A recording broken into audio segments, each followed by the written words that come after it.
He had built her a home before he even knew her name. 2 chairs on the porch, a fireplace waiting for winter evenings, a kitchen built for someone who hadn't arrived yet. Elias Carter had spent 2 years building a life for a woman he had only dreamed of. Then Clara stepped off the train and she was weeping.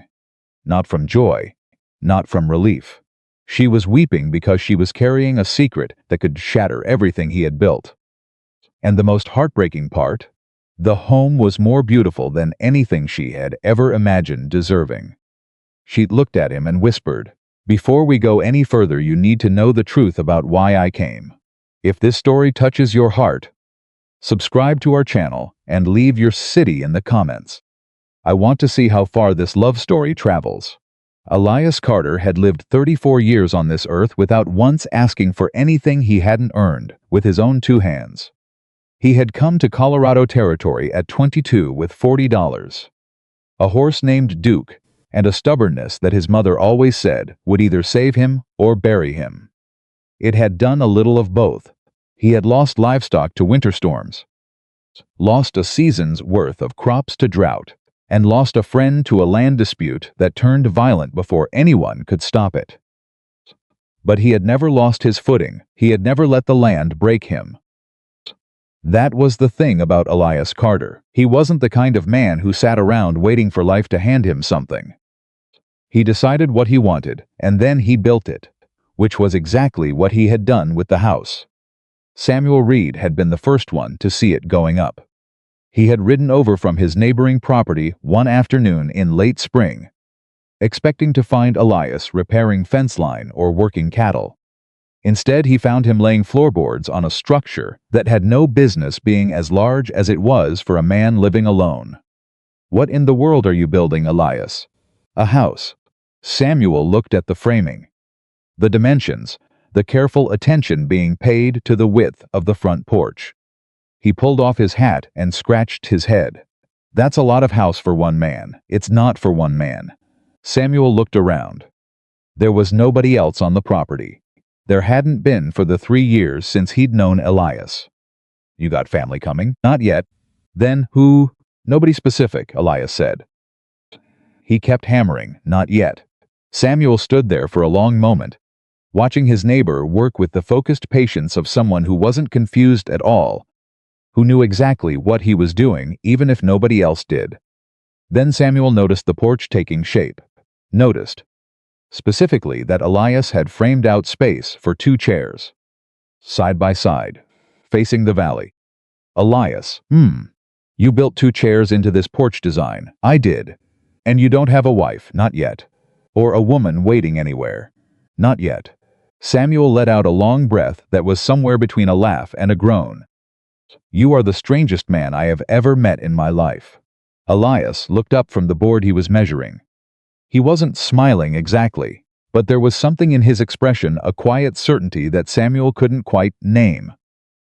"Sam, I've watched plenty of men build good ranches out here.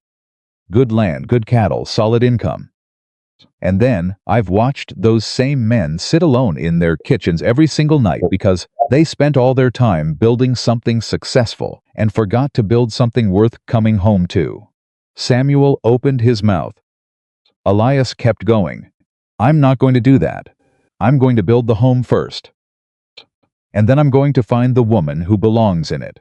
"That is not how it works. Maybe not for most people." Samuel shook his head. "People are going to think you've lost your mind." "People already think that," Elias said, and went back to hammering. The town of Willow Creek had, in fact, been quietly discussing Elias Carter's sanity for the better part of that summer. It wasn't that they disliked him. He was well regarded, honest in business, and the kind of neighbor who showed up when things went wrong. But the house was a topic that generated considerable conversation at the general store and the feed supply. And the consensus was more or less what Samuel had articulated. The man had gotten too much sun. Pastor Miles, who considered himself a student of human nature, offered a more charitable interpretation one Sunday after service. "Elias Carter is a man who knows his own mind," he told the small group gathered near the church steps. There's something to be said for a man who builds the life he wants instead of waiting for it to happen to him. His wife nodded. Several others were less convinced. Margaret Holloway, who ran the post office and knew more about the private lives of Willow Creek residents than anyone, had her own theory. He's lonely, she said to her friend Ruth over tea one Wednesday. He just won't admit it the ordinary way. So he builds a house instead. That's a man who wants a family and doesn't know how to say so. She wasn't entirely wrong. Elias didn't talk about loneliness. He didn't talk about much that ran too deep. But on winter evenings, when the work was finished and the ranch was quiet, he sometimes sat on the porch in one of those two chairs and looked out at the valley and felt the particular weight of a silence that had no one in it. He was 34 years old.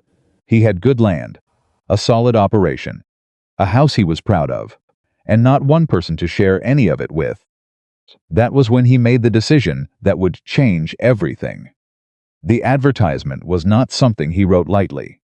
He sat with a blank piece of paper for 3 evenings before he put a single word on it. He had read other men's advertisements, seen the ones that promised prosperity, that emphasized what a woman would receive, that made it sound more like a business transaction than an invitation. He didn't want that. He finally wrote, "I have built a home in Colorado Territory outside the town of Willow Creek. I have a working cattle ranch, land that is paid for, and a life that is honest and quiet and good. I am 34 years old, and I have spent a long time building something worth coming home to. What I am missing is a person worth coming home for. If you are a woman who wants to build a life rather than simply live one, and if you are willing to write to a man who will always tell you the truth, I would like to hear from you. I cannot promise you everything, but I will promise you this: whatever I have, I will share it equally.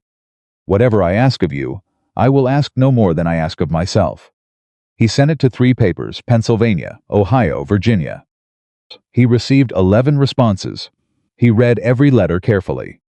Most of them were polite and decent and said essentially nothing about who the woman actually was. 2 of them talked at length about their cooking abilities, which he found both irrelevant and slightly sad. One woman wrote 4 pages about her late husband and seemed to be looking for someone to fill a specific shape rather than someone to build something new with. He wasn't the right fit for that. Then he got to the letter from Clara Bennett.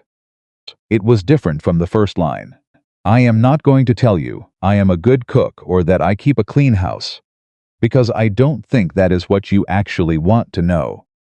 You wrote that you want to build a life with someone. So let me tell you who I am instead of what I can do for you." Elias read that sentence twice. Then he read the rest of the letter, which was 4 pages of some of the most direct, unguarded writing he had ever encountered from some woman he had never met. Clara Bennett was 26. She worked as a bookkeeper for her family's dry goods business in Lancaster, Pennsylvania. She had 2 younger brothers she was fond of, and a father she respected, and a mother who had died when she was 17, which she mentioned without self-pity and with a matter-of-factness that told him she had processed that grief a long time ago. She liked books, particularly histories and novels, and that involved people doing unexpected things. She found most social conversation exhausting because she preferred to say one true thing rather than 10 pleasant nothing things. She wrote, "I know that is not considered a desirable quality in a woman. I have been told as much, but I would rather you know it going in than discover it 6 months into a marriage and be disappointed." He wrote back the next evening. Their correspondence went on for 4 months. And those 4 months were unlike anything Elias Carter had experienced in his adult life. Clara Bennett did not say what she thought he wanted to hear. When he described his philosophy about building the home before finding the person, she wrote back and told him she found it both admirable and a little alarming. What if the person you find doesn't fit the home you built? What if she has different ideas about what home means? He had thought about that. He wrote back that the home was the structure, not the rules inside it. He wasn't looking for someone to inhabit what he'd built. He was looking for someone to tell him what it was still missing.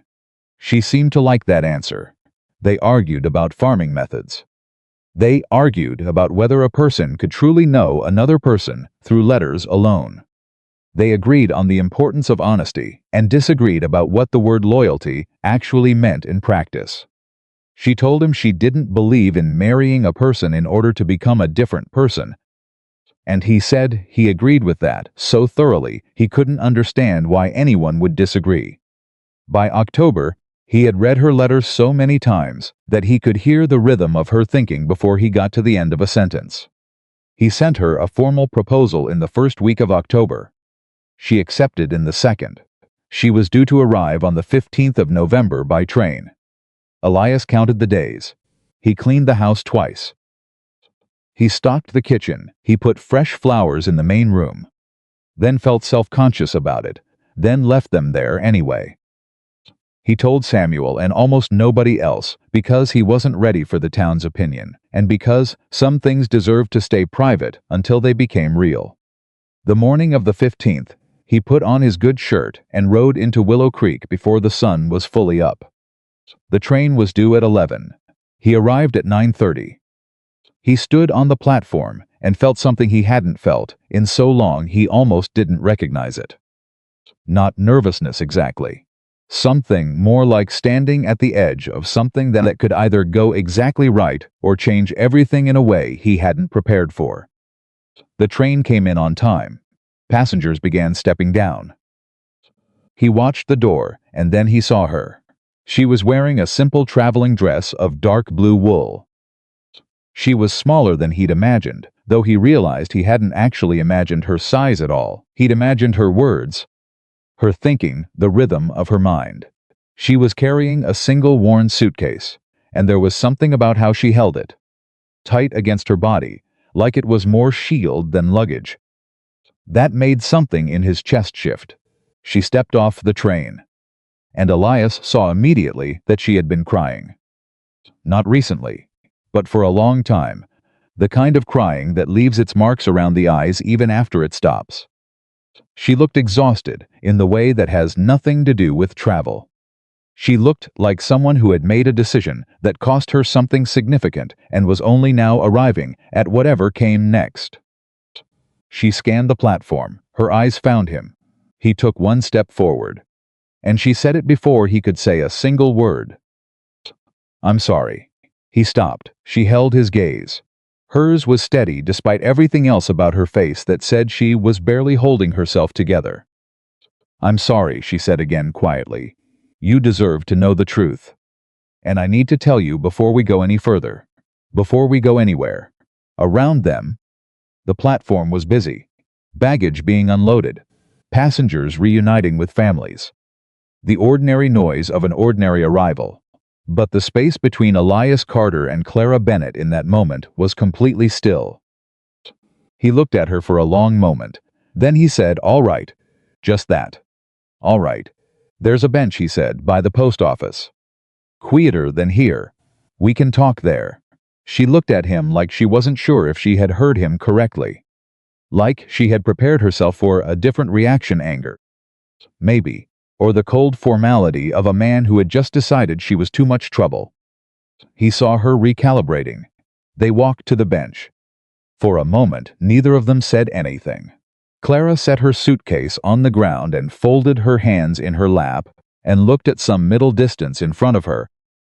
And Elias waited, because he knew from 4 months of letters that Clara Bennett thought before she spoke, and that rushing her would only produce something less than what she actually meant to say. Finally she said, "I told you I left Lancaster because I wanted a new life. Because I wanted to build something rather than just maintain what already existed." That was true. But it wasn't the whole truth. Elias said nothing. 6 months before I wrote to you," Clara said, "there was a problem at my father's business. Money went missing from the accounts, not a small amount. Enough that it nearly ruined them." She stopped. "I was the bookkeeper. I had been the bookkeeper for 4 years. And when it came out that the money was gone, I was the one everyone looked at. Were you responsible?" She turned and looked at him directly. "No," he held her gaze. "Then who was?" She looked away again. My father's business partner, a man named Hargrove. He had been skimming from the accounts for nearly a year, using a method that was designed to look like bookkeeping errors. Small ones that accumulated. He was careful about it. And he pointed the finger at me before anyone thought to look at him. Why did they believe him over you?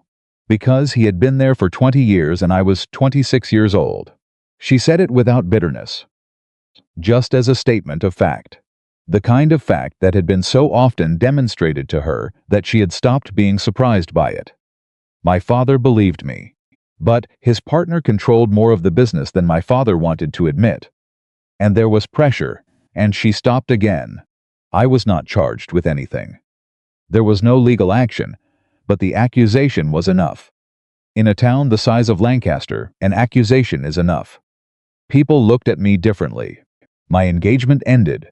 That was when Elias understood what the exhaustion in her face meant. Not the exhaustion of a journey. The exhaustion of spending months being looked at as something you are not. Your fiancé left you over an accusation that wasn't proven. He said he couldn't afford to be associated with the uncertainty. She paused. Those were his exact words, the uncertainty. As if I were a business risk to be assessed. Elias was quiet for a moment. Something moved through him that he kept very still. So you came west, he said. I came west because I couldn't breathe anymore. Because I needed to be somewhere that didn't already have a version of me that I had to fight against every single day. She turned toward him again. But I should have told you. I should have told you in the letters. You were honest with me. You deserved that in return. And I was afraid that if I told you, you wouldn't want me to come. And her voice dropped. I needed somewhere to go. She stopped herself. Elias looked at her. I'm not proud of that, she said. I'm not asking for your sympathy. I'm asking for the chance to be honest with you now. Which is what I should have been from the beginning. And if you want to put me back on that train, I will go. I won't blame you for it. The platform noise continued around them. Somewhere nearby a child was laughing. The station agent called something about a westbound departure. Elias Carter thought about a lot of things in the next 20 seconds. He thought about 4 months of letters from a woman who thought before she spoke and said one true thing instead of 10 pleasant nothing things. He thought about what it actually meant to run from a place where everyone had already decided who you were. He thought about every man who had come to Colorado territory carrying something he hadn't wanted to explain. Then he said, "Can I ask you something, Clara?" Looked at him. Did you do it? No. Do you know who did? Yes. She was quiet. I believe so if anyone were willing to look, Elias nodded slowly. He looked out at the street in front of the station, where the town of Willow Creek was going about its ordinary Tuesday business. Unaware that anything of significance was happening on the bench outside the post office. I didn't build that house for a woman without a history, he said. Everyone out here has a history. That's why they came. Clara's hands tightened in her lap. And for what it's worth, he said, I have more respect for a woman who tells me a hard truth the moment she arrives than for one who never had a hard truth to tell. She stared at him, searching his face for something the gap between the words and what he actually meant. He had learned the hard way that some men said reasonable things with their mouths while their expressions said something entirely different. She found nothing in his face but what he'd said. You're not sending me back, she said. It wasn't quite a question. I'm not sending you back. She turned away quickly. He gave her the moment. When she turned back, her composure had reassembled itself into something that looked almost like the woman from the letters. Almost. There was still something raw at the edges of it. Thank you, she said. Don't thank me yet. You haven't seen the kitchen. The corner of her mouth moved. Just barely. Is it terrible? It is functional, he said. Which I am told is not the same thing. They drove out to the ranch in his wagon. Mostly in silence, but a different kind of silence than the one on the bench. Less weighted. Clara watched the landscape as they moved through it. And Elias watched the road, and occasionally her profile. and thought about the woman in the letters who had told him that she preferred one true thing to 10 pleasant, nothing things. She had not said a single pleasant nothing thing since she stepped off that train. He found somewhat to his own surprise that he was glad. When the ranch came into view, he heard her breath change slightly. He said nothing. He kept driving. He helped her down from the wagon, carried her suitcase to the porch, and opened the front door. She stepped inside. She stood in the front room and looked at the fireplace, the bookshelves he had built along the far wall, the kitchen through the doorway, the careful craftsmanship of a man who had spent years building something he was proud of. Then she walked to the window that faced the porch. She could see the two chairs, side by side, facing the valley. Those chairs, she said. Yes, she looked at them for a long moment. You built this entire house before you ever placed an advertisement. I did. You built it for a person who didn't exist yet. I built it for a person I believed would exist. Eventually, Clara was quiet. She kept looking at the chairs. Her expression was something that would have been difficult to name, not quite grief, and not quite wonder, and not quite relief. Some combination of all three that the frontier light coming through the window did something complicated to. My mother always said that hope without preparation is just wishing, she said quietly. That real hope is when you do something about it before you have any certainty. Elias looked at her. Your mother sounds like she was a smart woman. She was. Clara finally turned away from the window. She looked at him. She also said that you can tell what a man actually believes by what he builds when no one is watching. Elias held her gaze. What do you think she would have said about this? Clara considered him for a long moment. I think she would have said I got very lucky. Then, before he could respond to that, you mentioned the kitchen was functional. I did. Then I suppose we should see what functional looks like, she said, and walked through the doorway. Elias stayed where he was for a moment. He was not a man given to dramatic internal declarations. He was a man who understood things quietly and then acted on them. What he understood, standing in the front room of the house he had built for a person who would eventually come, was that the person who had eventually come was a great deal more than he had prepared for. He didn't know yet whether that was a complication or an answer. He followed her into the kitchen. That first evening at Carter Ranch was quiet in the way that things are quiet when two people are paying very careful attention to each other without wanting to be caught doing it.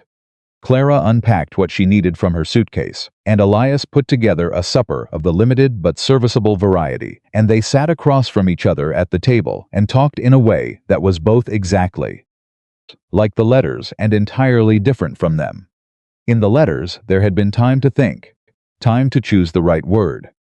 In the kitchen that evening, there was only the direct present. Two people occupying the same space for the first time and discovering what that actually meant. She asked about the ranch operation, not politely, not the way people ask questions they don't actually want answers to. She asked with the focused attention of someone who was mentally filing information for future use, and her follow-up questions were the questions of someone who understood numbers and systems and the logic of a working operation. He answered seriously, because she was asking seriously.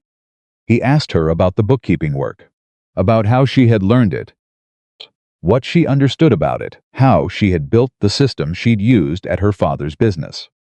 She explained it the way she explained everything clearly, without excess, with an occasional flash of something almost like enthusiasm when she got to the parts that she found genuinely interesting.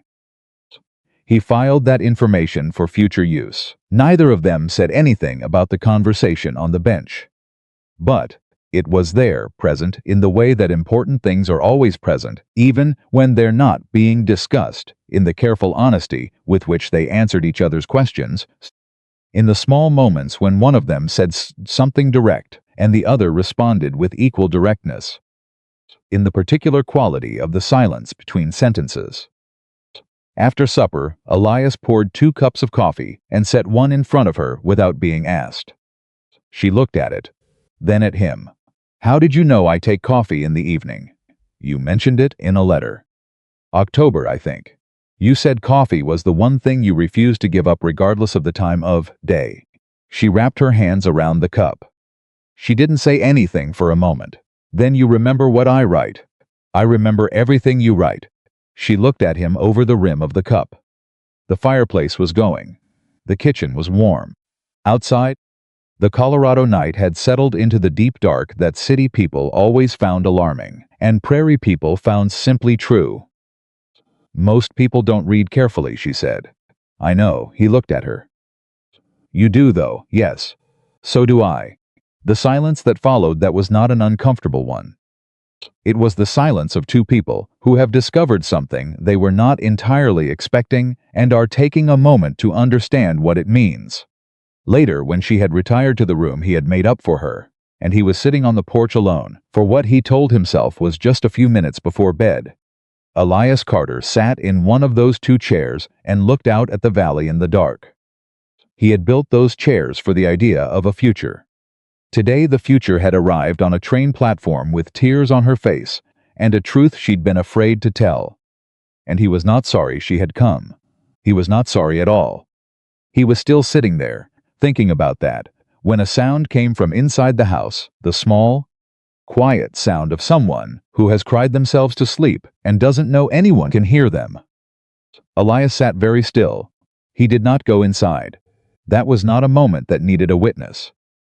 But he stayed on the porch a little longer than he had intended, because some part of him understood, without being able to articulate it clearly, that what had happened today was the beginning of something. Not the pleasant beginning he had imagined. Something harder and more real than that. Something that would require both of them to be exactly who they had promised each other they were. He looked at the empty second chair. Then he went inside. And somewhere in Lancaster, Pennsylvania, a man named Hargrove went to bed without the slightest awareness that the woman he had destroyed was sitting in a kitchen in Colorado, drinking coffee with a man who read carefully. That was the first night. It would not be the last. The morning after Clara Bennett arrived at Carter Ranch, Elias was up before dawn. That was nothing unusual. He had been rising before first light for so many years that his body had stopped needing an alarm. What was unusual was that he stood in the kitchen for a full 3 minutes doing nothing, which was not something Elias Carter did. He was a man who moved from one task to the next with the economical purpose of someone who understood that daylight was finite and the work was always longer than the day. But he stood there, listening. The house was quiet. Not the quiet he was used to. Not the empty quiet of a man living alone. Something different. Something that had weight to it. The quiet of another person sleeping one room away. Of a life that had arrived and hadn't yet figured out its shape inside these walls. He made coffee. He did it carefully, without noise. He was halfway through his first cup when he heard her door. Clara came into the kitchen already dressed, her hair done. Her expression composed in the way that people compose themselves when they are determined not to be a burden. She looked at the coffee pot, then at him, then at the cup already sitting on the counter beside it. She looked at him for a moment. You did it again. Did what? You knew I'd want coffee before I said so. It wasn't difficult, he said. You're a person who gets dressed before breakfast. That's a person who likes to start the day in order. She pulled out a chair and sat down and wrapped her hands around the cup. What does that have to do with coffee? A person who starts the day in order wants something steady to start it with. Coffee is steady. Clara looked at him over the rim of her cup. You think like a bookkeeper. I think like a rancher. It's similar. How? You pay attention to what's actually there instead of what you wish was there. She was quiet for a moment, and he could see her filing that away, the same way she filed everything efficiently, without ceremony, into whatever system she used to make sense of the world. What needs doing today? She asked. He looked at her. You don't need to. I know I don't need to, she said. What needs doing? He told her. The morning feeding. The fence repair on the north pasture that had been waiting for a week. The account ledger that had gotten away from him in October and hadn't been properly reconciled. He mentioned the last item, almost as an aside, and watched her attention sharpen immediately. You haven't reconciled October? It's been a busy month. An unreconciled ledger for a month is not a busy month, she said. That's a problem waiting to become a bigger problem. I know. Where are the books? He pointed at the shelf near the window. She was up before he finished pointing. That was how the second morning at Carter Ranch began. Elias went out to do the feeding and the fence work, and Clara sat at the kitchen table with his ledger books and did what Clara Bennett did best, which was find the precise and unforgiving truth inside a column of numbers. He came back 2 hours later to find her surrounded by paper. Her coffee was cold and untouched. She had found 3 errors in his October accounts that collectively amounted to a loss of about $12 he didn't know he was missing. She had also identified what she called a structural inconsistency in the way he recorded his feed costs that would make the end-of-year figures harder to trust than they needed to be. She showed him all of it before he asked. He looked at the corrected columns. He looked at her. You've been at this for 2 hours. 1 hour and 40 minutes. You didn't eat breakfast. She blinked. She looked at the cold coffee. She looked slightly mortified in the way that people look when they've been caught, and doing something that they know will sound excessive to someone else. I got absorbed.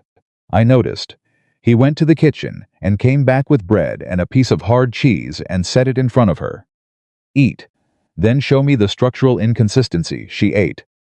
Then she showed him. She was a good teacher patient with the gaps in his understanding.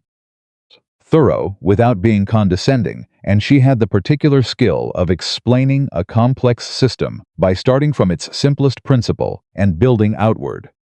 He understood everything she showed him and told her so, and she seemed both pleased and slightly surprised by that, as if she had expected to have to fight harder for the explanation to land. You learn fast, she said. Numbers make sense to me, he said. They're honest. They don't tell you what you want to hear. No, she said. They really don't. She looked at the corrected ledger. Your operation is actually in better shape than these books made it look. That's the good news. What's the other news? You have a cash flow pattern in March and April that's going to cause you problems in the next 2 years if you don't address it now. She pulled a separate sheet toward him and showed him what she'd mapped out. It was clear, direct, and correct, and it represented about 45 minutes of analysis that would have taken him an entire evening and probably still arrived at a fuzzier conclusion. He studied it carefully. Can it be fixed? Yes. It's not complicated. It just requires adjusting when you sell and when you buy. I can show you all right. She looked up from the sheet. Just like that? Just like what? Most men, she said carefully, don't like being told their system has problems by a woman who arrived yesterday. Elias considered this. I hired a ranch hand 4 years ago who told me my cattle rotation was wrong on his second day. Turned out he was right. I changed it. What happened to him? He stayed for 3 years. Left to start his own operation. We still exchange letters. Clara looked at him for a moment. There was something in her expression that was doing its level best to stay neutral and not quite succeeding. You're an unusual man, Elias Carter. So I've been told. I mean it as a compliment, I know, he said. I took it as one. They worked side by side at the kitchen table for another hour, going through the books together, and it was in that hour that something shifted between them, not dramatically. Not in a way that either of them would have been able to name precisely, but shifted nonetheless. The careful distance of 2 strangers who had agreed to build a life together began, just slightly to close. Then Samuel Reed arrived. He knocked on the door at midday, hat in hand, with the expression of a man who has come ostensibly to say hello, and actually to satisfy a curiosity that had been eating at him since he saw the wagon return from town yesterday. Elias opened the door and looked at him. Samuel. Elias. Samuel's eyes were already moving past him into the kitchen. I thought I'd come see how you were settling in, how things were going. Things are going fine, right? Samuel's gaze found Clara at the table, surrounded by ledger books. And that would be Clara, she said, without getting up. You're the neighbor who laughed at the chairs. Samuel opened his mouth, closed it, looked at Elias with an expression that said he had not expected the new bride to know about that. Elias kept his face straight. I may have mentioned it. You're not even going to let me introduce myself before you've already got a category for me, Samuel said. To Clara now, with something between offense and admiration. I'm not categorizing you, Clara said. She set down her pen. Elias spoke well of you. I just wanted to see if you'd flinch, did I, a little? Samuel looked at Elias. I like her, he said. I don't know why I expected not to. But I like her. Most people take longer than 2 minutes to form that opinion, Clara said. I'm a fast reader of people, so am I. She looked at him steadily. What did you actually come here to find out? Samuel blinked. Then he laughed. A genuine laugh, the kind that a person doesn't manufacture. Whether you were going to stay, he said. That's the truth of it.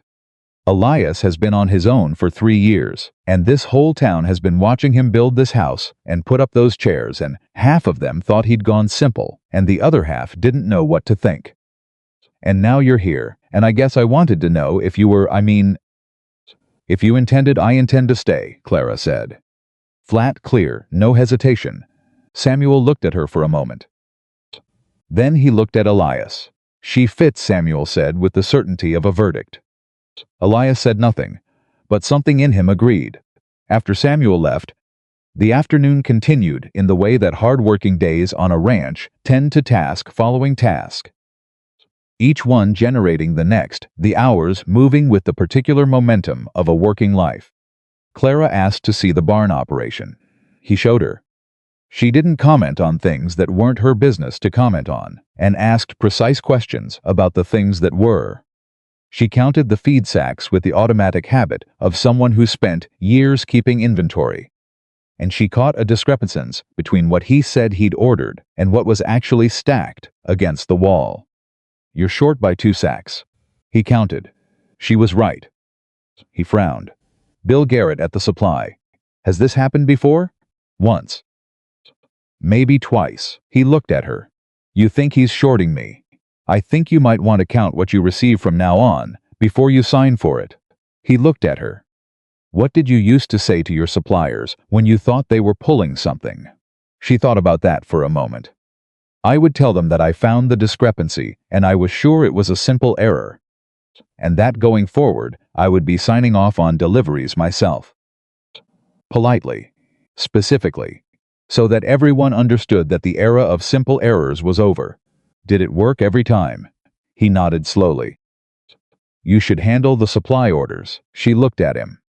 Elias, I've been here one day, I know. But you're better at this than I am, and it needs to be done well. He looked at her with the direct simplicity of a man who didn't see the use in pretending something was complicated when it wasn't. You said you wanted to build a life, not just live in one. Building means doing the work that needs doing. She was quiet for a moment. All right, she said. But that night, after supper, when the dishes were washed and the fire was low and they were both sitting at the table with the day's last cup of coffee, Clara said something that came from a different place than the practical conversation they'd been having all day. I want to tell you something, she said. Elias looked at her. What I told you at the station, about Hargrove, about the accounts. I've been carrying that for 8 months. She looked at the table. I told almost nobody. My father knew, one friend. But I didn't tell people, because the moment you say it out loud, people start deciding which version to believe. And I was tired of being decided about. I understand that, he said quietly. I know you do. She looked up. That's what I wanted to say. I could tell, yesterday, that you understood it. Not just that you were willing to give me a chance despite it. That you actually understood what it costs. To be accused of something you didn't do and have no reliable way to prove it. He was quiet for a moment. There was something careful happening in the space of that quiet. A man I did business with about 4 years ago, he said finally. He spread a story around Willow Creek that I had sold him a sick animal deliberately. That I knew the cattle were diseased and sold them anyway. Clara went still. It wasn't true. The animal was healthy when I sold it. It got sick 6 days later from something it encountered at his property. I could not prove that. He was well liked. I was newer to the area. Elias looked at his coffee cup. For about a year, there were people in this town who looked at me sideways. Who were deciding? What happened? The same thing happened to 2 of his other animals that he hadn't bought from me. Same symptoms, so the deciding stopped. But that year he stopped. That year was long. Clara looked at him. Why didn't you tell me this before? In the letters? Because some things are easier to say in the same room. He looked at her. And because I didn't know yet if you were the kind of person who would understand what I meant by it. And now? And now I know. The fire crackled. Outside, the wind had picked up, and they could hear it moving around the corners of the house, not threatening. Just present. The way weather on the frontier is simply part of the atmosphere of a life. I want to clear my name, Clara said. Her voice was quiet, but there was iron in it. What Hargrove did I want the truth of it to be known? I don't know how to do that from here. But I haven't stopped thinking about it. You shouldn't have to stop thinking about it. My father still works with that man. He doesn't want to. But Hargrove has too much leverage, and my father doesn't have enough money to buy him out. She pressed her lips together. If I could prove what Hargrove actually did, he would lose that leverage. You said you believed it could be proven. I believe the evidence exists. In the accounts. There were patterns I noticed that didn't make sense to me. That I was trying to understand when everything fell apart. If someone looked at those books with a fresh pair of eyes and the right questions. You want to go back through the books. I want copies of the accounts. My father has them, if he sends them to me. She stopped herself. That's a long road, I know that. It's not why I came here. I'm not asking you to, Clara. She stopped. Write to your father, Elias said. Tell him to send you what he has. She stared at him. Why? Because you're right. And you know you're right. And because a wrong that can be corrected should be corrected. He looked at her steadily. And because I don't have any interest in sharing my life with someone who's carrying an injustice she deserves to put down. It was the longest silence of the evening.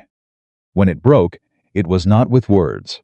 Clara looked down at the table and made a small, controlled sound that she immediately suppressed, and Elias looked at the window and allowed her the moment. Which was the right thing to do, and he knew it. Thank you, she said finally. Her voice was level again. Write to him tomorrow. I will. 3 days passed with the productive, settled rhythm of a working ranch that has found its footing. Clara wrote to her father. She took over the supply orders and the account ledger, and did both with the thoroughness that Elias was already beginning to recognize as simply how she operated, not trying to impress anyone.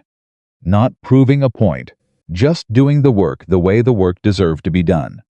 Willow Creek began to take notice. Margaret Holloway, who missed nothing, reported to Ruth over Wednesday tea that the Carter bride had been in the general store and had identified an overcharge in the bulk flour pricing that had been sitting there for apparently 6 months without anyone catching it. The store owner, Frank Billings, had been annoyed for approximately 30 seconds, and then done the mathematics himself, and found she was correct, and adjusted the price not just for her order, but retroactively for his other accounts, because he was a fair man who didn't like the idea that he'd been accidentally overcharging his customers. She's sharp, Margaret told Ruth. Is she warm? Margaret thought about it. She's not cold. She's just efficient. She doesn't waste words, like Elias. Exactly like Elias. Ruth smiled into her teacup. Good. The pastor's wife, Helen Miles, stopped by the ranch on the 4th day with a pie and a thin pretext that didn't fool anyone, including Clara.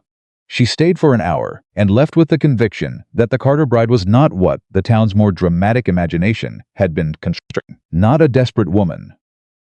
Not a fragile import, not a mystery. She was, as Helen told her husband that evening, Simply a woman who had come with her full self and intended to stay that way. On the 5th day, a letter arrived.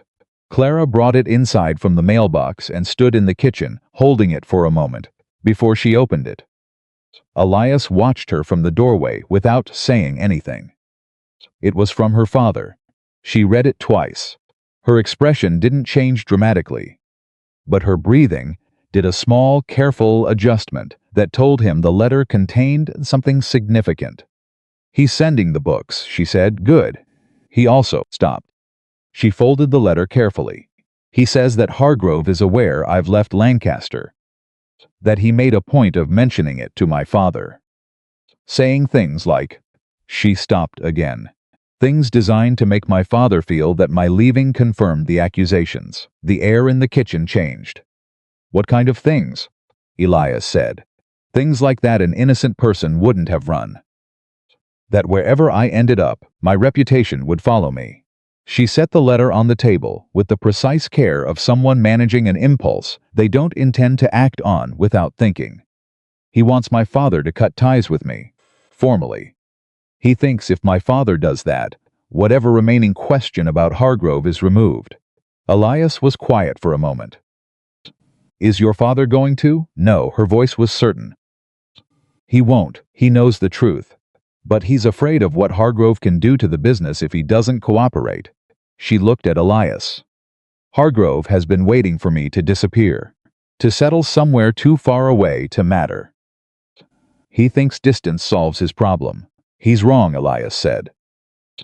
"Yes," she looked at him. "He is 2 weeks in. The books arrived from Pennsylvania 3 days after the letter. A package of ledger copies and account records going back 18 months.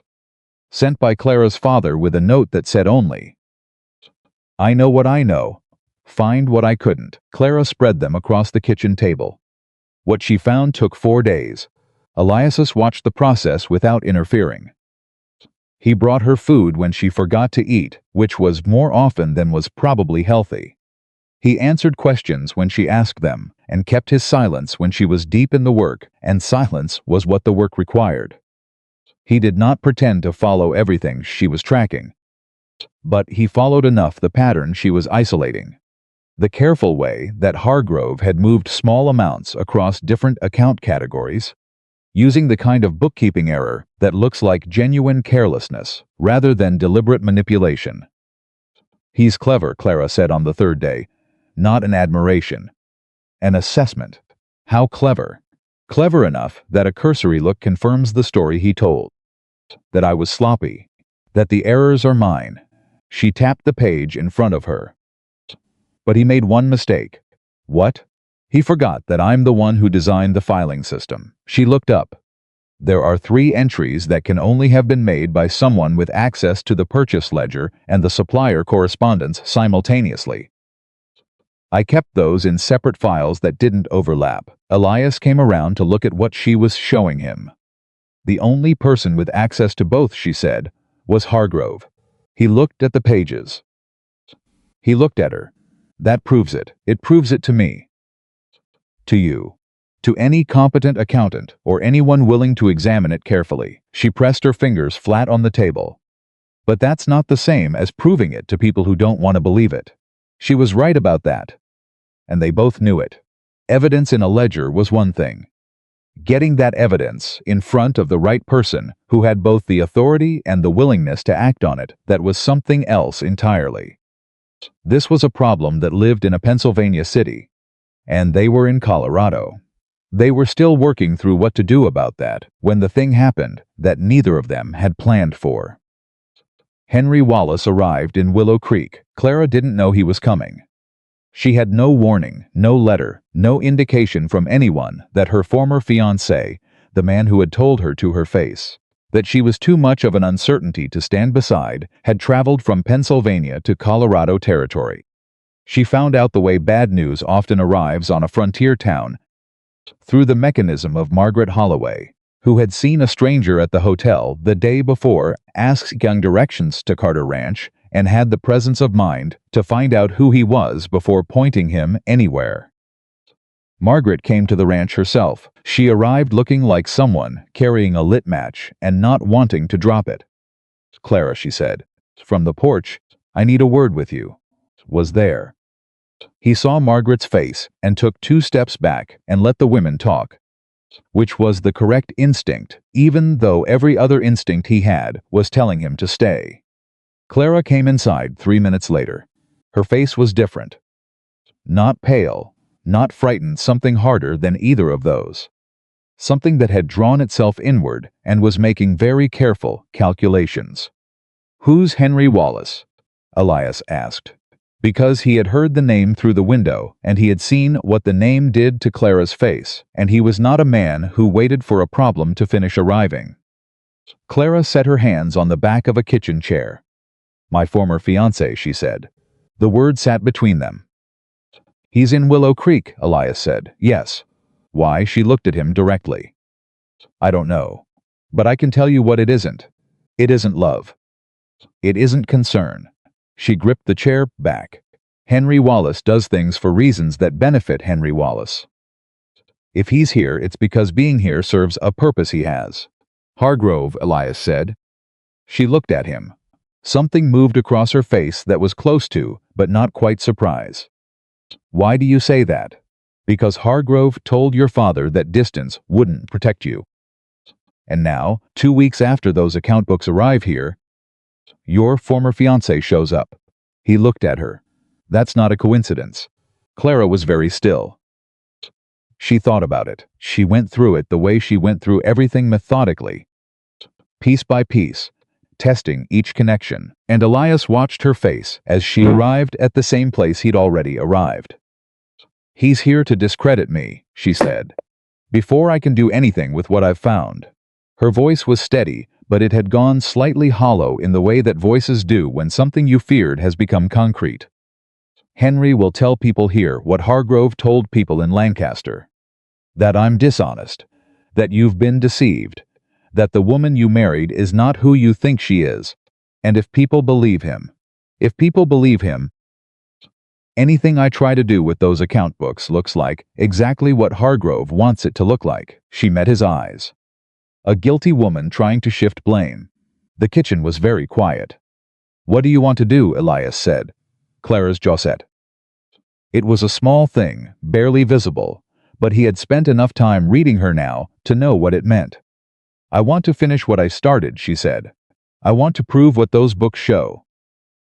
And I am not going to let Henry Wallace come into this town and speak for me." "Good," Elias said. "Then let's figure out how." She looked at him. And for the first time since she had stepped off that train with tears on her face and a truth she was afraid to tell, what he saw in her expression was not fear, and not gratitude, and not the careful composure of a woman managing something too heavy to put down. What he saw was a woman who had stopped running. What he saw was someone who had decided to stand. And Elias Carter, a man who had built a house for a future he couldn't see, and placed 2 chairs on a porch before he had anyone to fill. The second one felt something settle in his chest with the quiet, definitive weight of something that was not going anywhere. Henry Wallace had come to Willow Creek. He had no idea what he had walked into. Henry Wallace was not what Willow Creek expected. That was the problem. A man who arrives in a frontier town looking like trouble is easy to dismiss. A man who arrives looking like a reasonable, well-dressed gentleman from the East, who speaks carefully and smiles at the right moments, and tells a story with just enough sadness in his voice to seem credible, that man is considerably harder to dismiss. Henry Wallace was the second kind. He checked into the hotel on a Wednesday. By Thursday morning he had introduced himself to Frank Billings at the general store, shared a meal at the diner with 2 cattlemen who were passing through, and found a seat in the barber's chair next to Pastor Miles, at precisely the moment when the pastor was the kind of relaxed that makes a man receptive to conversation. By Thursday afternoon, Willow Creek had an opinion about Henry Wallace. And that opinion was that he seemed like a decent enough fellow who had come a long way. He because was worried about someone he cared about. Margaret Holloway, who trusted no one who arrived with a pre-packaged impression, Sent word to the ranch by Thursday evening. Clara read the note at the kitchen table. Elias watched her read it. He's already talking, she said. What's he saying? Margaret doesn't have the specifics yet. But he's been asking about me. About us, she set the note down. He's building a picture before he paints anything in it. That's how Henry works. He doesn't attack directly. He lets the questions do the work. What kind of questions? Things like, how long have you known her? Does she seem settled? Does she talk about her family back east? Clara's voice was controlled, but there was something underneath it that wasn't quite anger and wasn't quite fear. Something older than both. Every question sounds like concern. Every question adds one more grain of doubt. Elias pulled out a chair and sat across from her. He needs to be dealt with. Yes, directly, she looked at him. I know. You should go to him first, before he comes to you. She was quiet for a moment. She understood what he was saying, that waiting put her in a reactive position. That every hour Henry spent in Willow Creek without a direct confrontation was an hour his version of her story settled a little deeper into the town's thinking. If I go to him, she said slowly, and the conversation goes badly in front of anyone who matters. You don't know that. No, Elias said. But I know that a woman who built the case she built in that kitchen over 4 days, from copies of books sent across 2 states, can handle one conversation with a man who needs other people to speak for him. Clara looked at him for a long moment. There was something in that look that she hadn't quite shown him yet, not gratitude. Not the careful appreciation of a woman who understood she was being helped. Something more like the steady recognition of being seen accurately. Come with me, she said. If you want me there, I want you there. They went the next morning. Henry Wallace was at the hotel dining room having breakfast when they arrived, which Margaret had arranged to know through channels that were entirely her own business. He was reading a newspaper. He looked up when they walked in. And the thing about the look he gave Clara in that first second before he composed himself, before the careful, reasonable expression reassembled, was that it contained something that was unmistakably not concern. It was satisfaction. The satisfaction of someone whose plan was proceeding exactly as expected. Clara saw it, Elias saw it, and then Henry Wallace stood and extended his hand and said, Clara, in the voice of a man performing genuine feeling for an audience. Henry, Clara said. She did not take the offered hand. This is my husband, Elias Carter. Henry turned to Elias with the same extended hand and the same careful warmth. Elias shook it because he was not impolite and because refusing it would have given Henry the satisfaction of a scene. Mr. Carter, Henry said, I'm glad to finally meet you. Clara wrote well. She wrote about you in her last letter before she left. Before all of this, all of what? Elias said. Henry blinked. Just slightly. The situation, her leaving Lancaster so suddenly. Her family is worried. Her father especially. I came on his behalf. Her father sent you, Clara said. Her voice was flat. He's concerned. Then why didn't he come himself? A pause. Barely a pause, but there. He couldn't leave the business. He sent you instead. Clara. I know things ended badly between us. They didn't end badly. Henry. They ended clearly. She looked at him with the direct steadiness that Elias had come to understand was not coldness but something harder, the precision of a woman who refused to allow someone to rewrite a story she'd lived through. You told me I was an uncertainty you couldn't afford to be associated with. That's not badly. That specifically. Henry's reasonable expression strained slightly at its edges. You were in a difficult situation.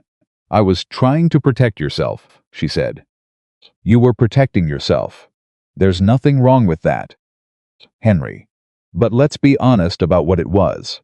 She said it the way she said everything, without heat, without performance. Just the fact of it, placed on the table between them where anyone could look at it. Henry looked at Elias, a different tactic, a man's appeal to another man. Mr. Carter, I know this is delicate, but there are things about Clara's situation back in Lancaster that you may not be fully aware of. Her reputation. What about it? Elias said. There were significant questions raised about her professional conduct, about money that went missing from her family's business. I'm aware of the accusation, Elias said. I'm also aware of who actually made the money go missing. Henry went very still. It was a short stillness. He recovered quickly. But in that fraction of a second, something genuine crossed his face that had nothing to do with the performance he'd been maintaining since they walked in. Something that looked a great deal like alarm. That's a very serious accusation, Henry said carefully. It's an accurate one. Elias looked at him steadily. The account records have been reviewed thoroughly by someone who knows those books better than anyone else in Lancaster does. Henry looked at Clara. The reasonable expression had developed a crack in it that he was working to repair in real time and not quite succeeding. Whatever she's told you, the books told me, Clara said. I didn't say a word. The books did. You have access to copies of I designed the filing system, she said. Copies of my own records, documenting my own work, sent to me by my father are mine to have. She held his gaze.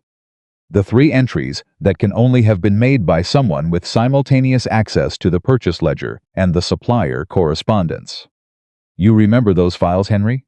You remember when Hargrove asked you to bring them to his office one afternoon? In February? The crack widened. I don't know what you think you found, Henry said. His voice had lost its warmth completely. What was left was something flatter and considerably less pleasant. But an accusation without a legal mechanism to pursue it is just a story. You're right, Clara said. Which is why I've written to an attorney in Denver. That was the moment everything shifted. Henry Wallace set down his coffee cup. He looked at Clara Bennett Carter across a hotel dining room table in Willow Creek, Colorado, and for the first time since he'd arrived with his pre-packaged impression and his carefully built questions and his plan that had been proceeding exactly as expected, he looked like a man standing on ground that was no longer solid. An attorney, he said. It turns out that mail fraud is a federal matter, Clara said pleasantly. When a person uses correspondence across state lines as part of a scheme to defraud a business and damage the reputation of an employee, that's not a local question. It's a federal one. And federal attorneys are not particularly interested in what people think of me in Lancaster. The dining room was not empty. There were 2 other tables occupied. Henry Wallace was aware of this in the way that a man becomes aware of an audience at exactly the wrong moment. His jaw tightened. You should be careful, he said quietly. I'm always careful, she said. It's what I'm actually known for. Elias said nothing. He didn't need to. He was sitting beside Clara with the particular quality of stillness that a man has when he has no intention of moving, and everyone in the room can sense it. Henry looked at Elias once more. One final calculation. Elias met his eyes with an expression that said, simply and completely, there is nothing here for you. Henry Wallace picked up his hat. He was on the afternoon stage out of Willow Creek the same day. The town noticed. A man doesn't arrive with the deliberate intention that Henry had arrived with.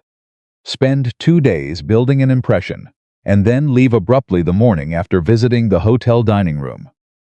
Without generating conversation. Margaret Holloway had the complete account assembled by mid-afternoon, including the relevant detail that Henry had been seen, leaving, looking considerably less composed than he had arrived. The conversation in Willow Creek recalibrated itself. Not completely, not overnight, but the questions that Henry had been quietly planting, the ones about Clara's past, about her reputation, about whether Elias Carter had gotten more than he bargained, for those questions lost their footing.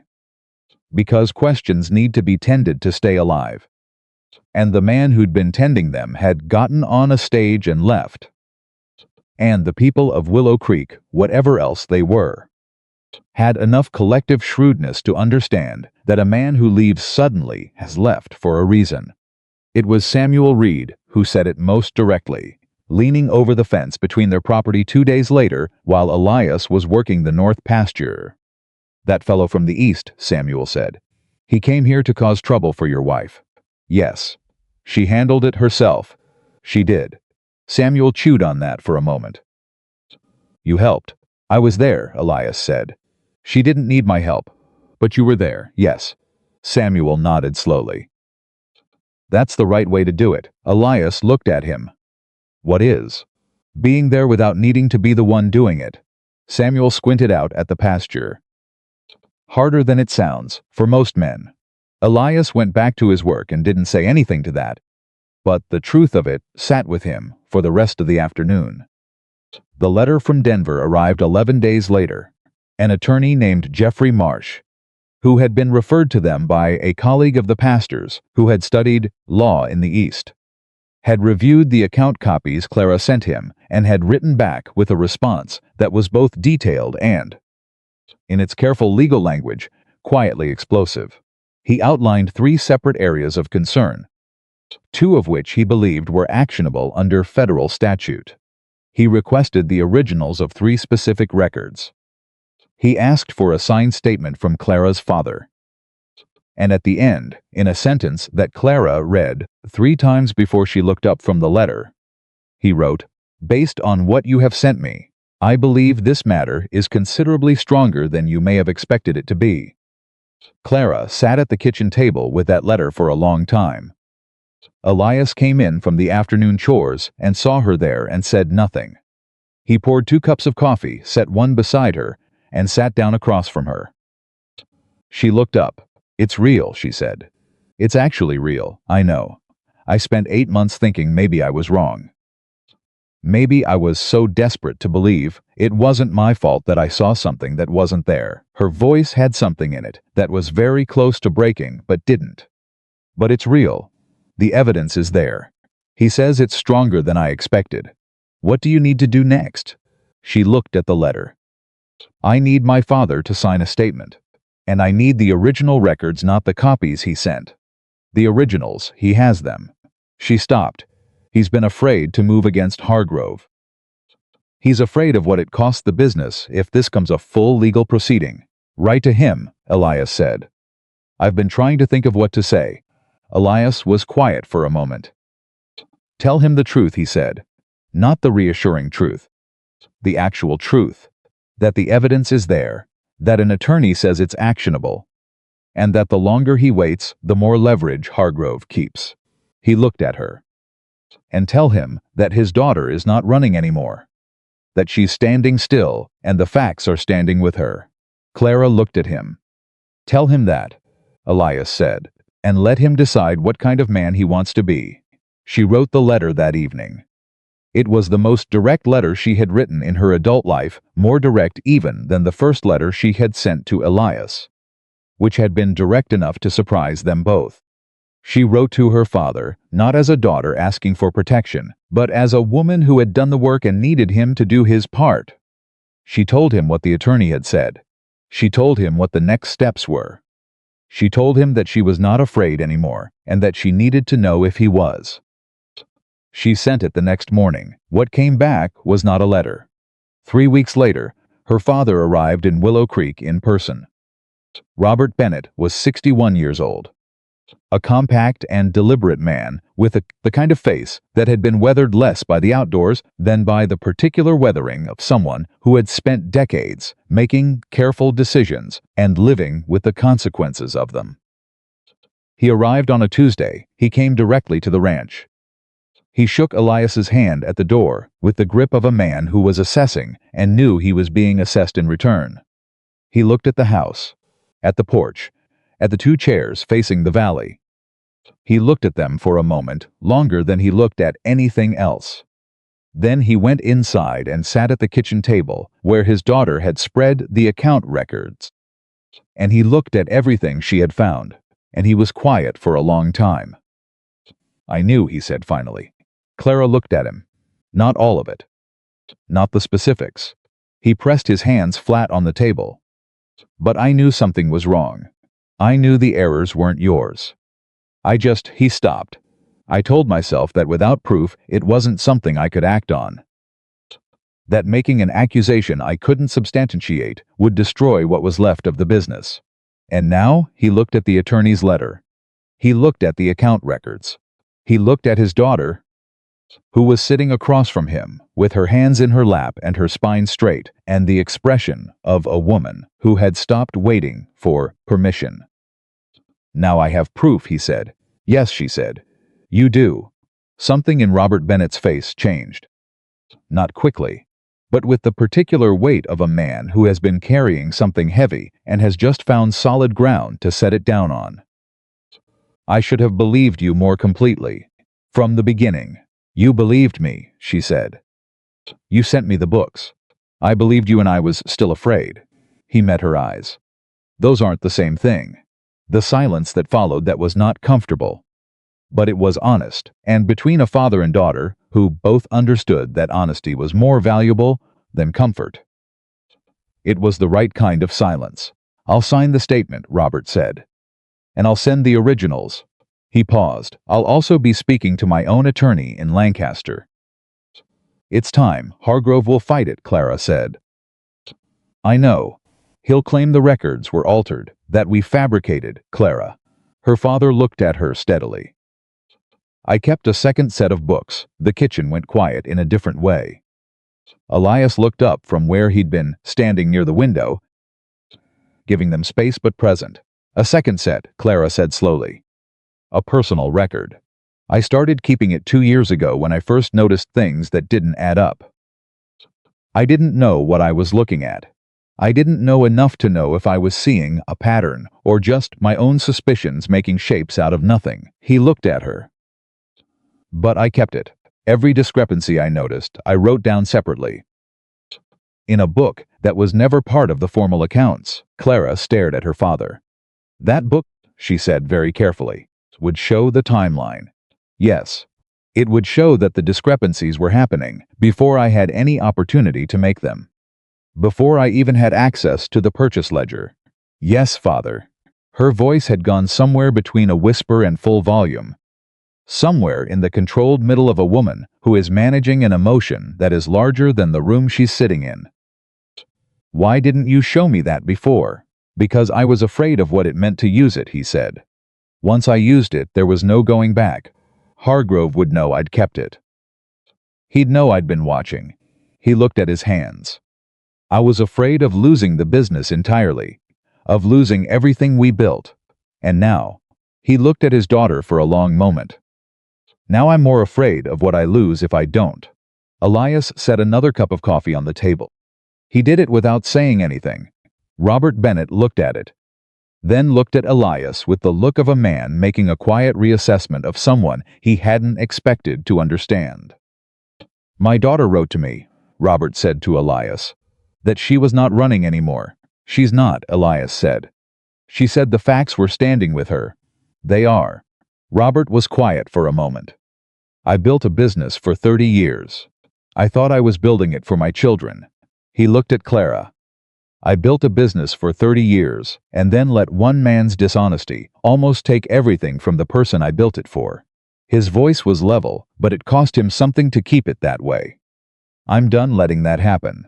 3 things moved forward simultaneously from that point, and each of them had its own timeline and its own weight. Attorney Jeffrey Marsh in Denver received the original records, and Robert Bennett's signed statement, and the existence of the second ledger book by the end of the week.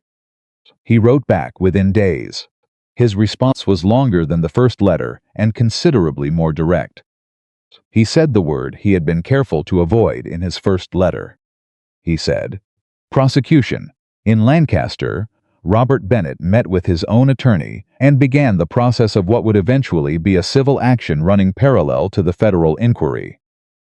Hargrove, who had spent 8 months believing the distance between Lancaster and Colorado Territory was protection enough, began to understand that he had made a significant miscalculation.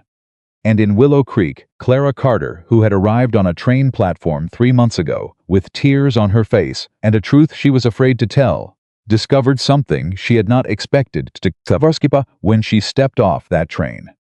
She had not come here only to escape. She had come here to find ground solid enough to stand on. She had found it. But the moment she understood that clearly was not the moment she might have predicted. It was not when the attorney's second letter arrived, or when her father said he would sign the statement. It was an ordinary evening, 2 days after her father had left to go back to Pennsylvania to begin everything he needed to begin. She and Elias were on the porch. It was after supper. The day's work was done. The sky over the valley was doing something with color that defied description, and she wasn't trying to describe it anyway. She was just sitting in the second chair, the one that had been built before she existed. Before Elias knew who she was, before any of this, and she was aware, suddenly and completely, of what it meant that she was sitting in it. He had built the chair for someone who would come. She had come, not the way he imagined, not smoothly, not without a history, not without the kind of baggage that requires two people to carry it together. But she had come, and she was still here. Elias, she said. When you placed that advertisement, she stopped. Tried again. When you wrote that you had a house and a ranch and a place beside you for someone who wanted to build a life together. She stopped again. He looked at her. Did you mean it? She asked. Not the words. I know you meant the words. I mean, did you understand what it would actually cost? To really build something with a real person who came with real problems. He was quiet for a moment. Not the quiet of someone choosing a diplomatic answer. The quiet of someone thinking honestly. No, he said. I don't think I fully understood it. He looked out at the valley. I understood it the way you understand something in theory. The way you know winter is hard before you've spent a winter here. And now, she said. Now that you're in it. He turned and looked at her. In the evening light, in the chair beside him, she looked exactly nothing like what he had imagined when he placed that advertisement, and everything like what he had actually needed, which was not the same thing, and he understood that now. Now, he said, I understand that the real thing is considerably harder than what I imagined. He paused. And considerably better. Clara looked at him. There are two kinds of home, he said. The kind you build with your hands, and the kind you build with what you're willing to go through. He looked at the valley. I built the first kind before you came. We've been building the second kind since you arrived. She looked at the two chairs. At his hands on the armrests. At the valley going into evening. The legal proceedings could take a year, she said. Maybe more. It will be in the newspapers. People will write things that aren't true. Hargrove will fight it as hard as he can, and he will not fight clean. She looked at him. Your name will be in it. Carter Ranch. Everything you've built here. People in Willow Creek will have to have an opinion about it. Yes, he said. They will. I need to know if you're prepared for that. Elias Carter looked at his wife. At the woman who had come carrying a past she was afraid to disclose, and had stood in a hotel dining room and taken Henry Wallace apart with precise and unadorned facts, and who had rebuilt a legal case from copies of ledger books, while the rest of the world thought she was simply settling into a new life. Clara, he said. What? I built those chairs before I knew you existed. I built them for a future I couldn't see. He held her gaze. You're telling me that future is going to cost something. I'm telling you. I already paid the first installment before I knew what I was paying for. He paused. I don't stop building things because they get complicated. The valley went darker. The first stars came up.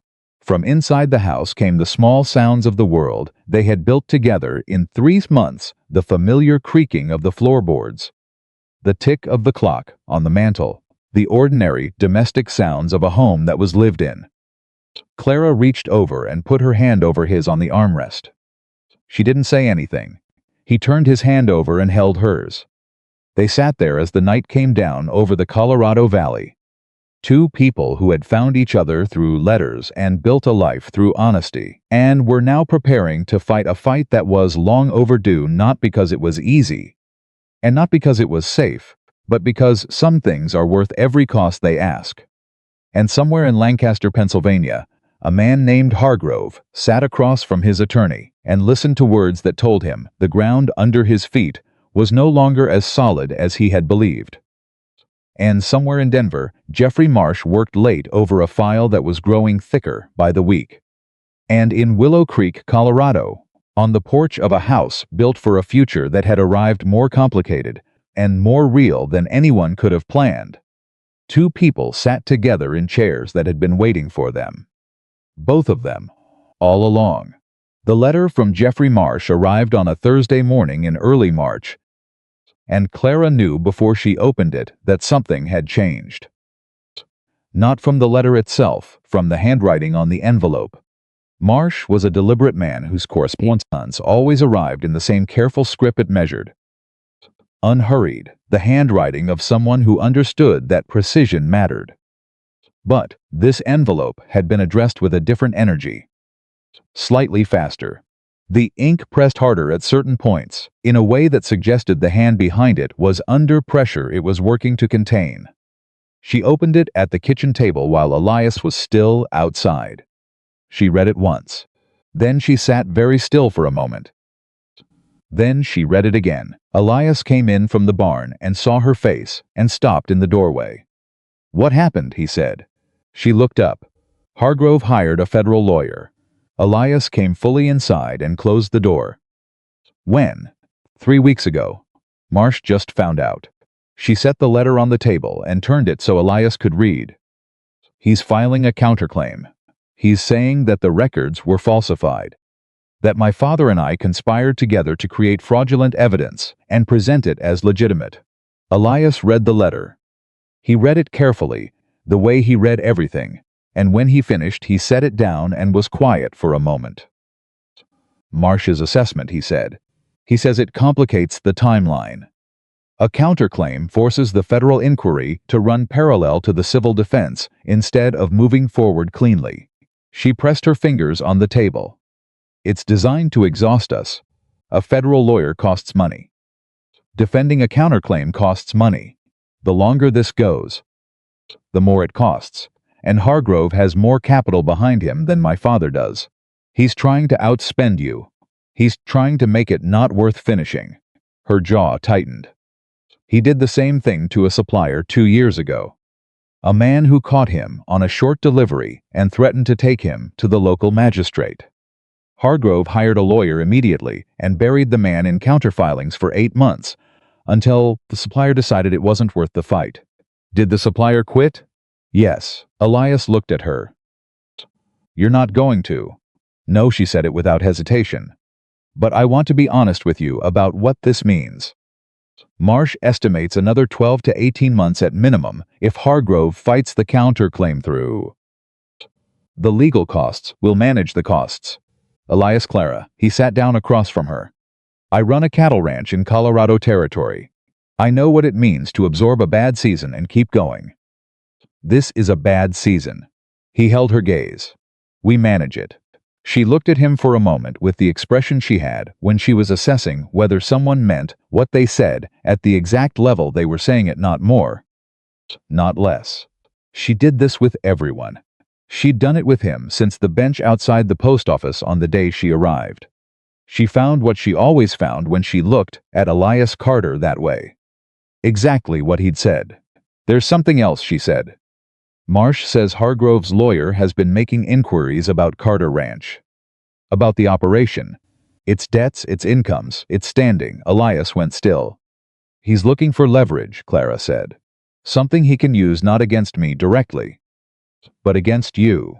If he can find something in your operation that creates vulnerability, he can threaten it. Make the cost of continuing higher than you're willing to pay. What did he find? Marsh doesn't know yet what specifically he's looking at. But the inquiries were made to the county land office and to 2 of the banks in Denver that handle cattle region accounts. Elias was quiet. Something moved through his expression that wasn't quite anger, but was adjacent to it, the particular tightening of a man who has worked hard to build something honest and is now being told that work is being examined for cracks by someone with no honest intention. Let him look, Elias said finally. I have nothing to hide in this operation, and I never have. His voice was steady. Let him look. He'll find a working cattle ranch with a manageable debt load and good standing with every institution I've ever done business with. He looked at her. The only way that becomes a problem is if we let it become a threat. So we don't. Clara took a breath. I need to tell you something. He waited. When I decided to pursue this, she said, I told myself I was doing it to clear my name. To correct an injustice. Those things are true, she paused. But I also knew, when I made that decision, that it would cost you something. That your name would be attached to this, and your operation would be in proximity to a legal fight you didn't start. She met his eyes. I made that decision without asking you if you were willing to pay that cost. You asked me on the porch, he said. 3 months ago. You asked if I was prepared. I asked after the fact. Clara. He said her name the way he said it when she was being more precise than the situation required. I knew what it meant when I said bring the account books. I knew what it meant when I sat in that hotel dining room. I am not a man who does things without understanding what they cost. He held her gaze. I want you to stop treating this like something you're doing to me. You're not doing it to me. We're doing it together. The kitchen was quiet for a moment. Together, she said. That's what the second chair meant. He said it simply. Without drama. Not just the good evenings, the hard ones too. She looked at him for a long moment. And the thing in her expression was something that had been building quietly for months and had not yet found its full shape. Something that lived in the space between gratitude and something considerably deeper than gratitude. Something that Clara Bennett Carter, who chose her words with extreme care, had not yet found the right word for. She picked up the letter. Then we write back to Marsh and tell him to proceed. Yes, Elias said. We do. They wrote to Marsh that afternoon. What came next was not a dramatic turning point. It was the long, unglamorous, difficult middle of a fight that has decided to be a fight, the part of a legal battle that doesn't make for good storytelling, because it is mostly waiting and correspondence and the particular patience of people who have committed to something, and are now required to demonstrate that commitments, through weeks rather than moments. The counterclaim filed by Hargrove's attorney was, as Marsh had predicted, designed to delay.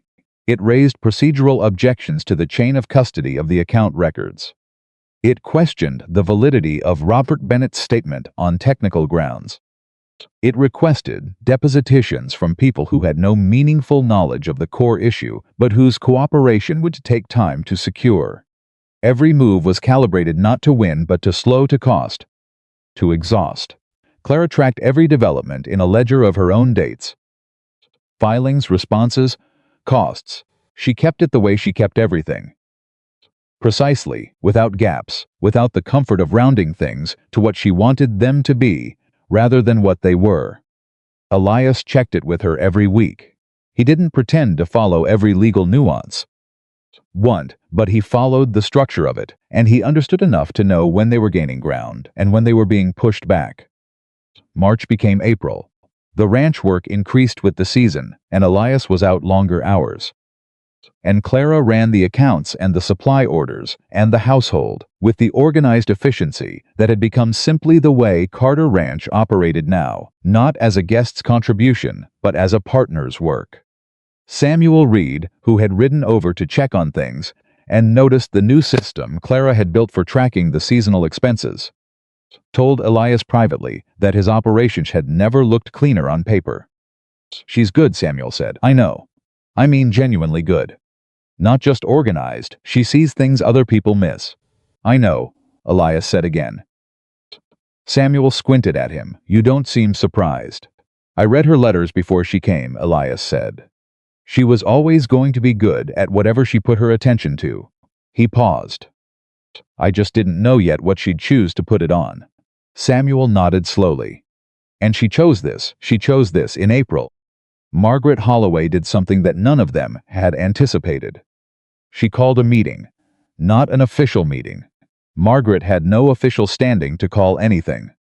But Margaret Holloway had spent 20 years at the center of Willow Creek's information network, and she understood that information, correctly deployed, was more powerful than any official mechanism. She invited 8 women to tea. 6 of them came. They were the wives and daughters of the men who did business with Carter Ranch, who banked with the same institutions, who bought supplies from the same suppliers. Margaret told them what she knew about Clara's case. She told it accurately, without embellishment, which was not how Margaret always operated, but was how she operated when she understood that accuracy was more devastating than drama.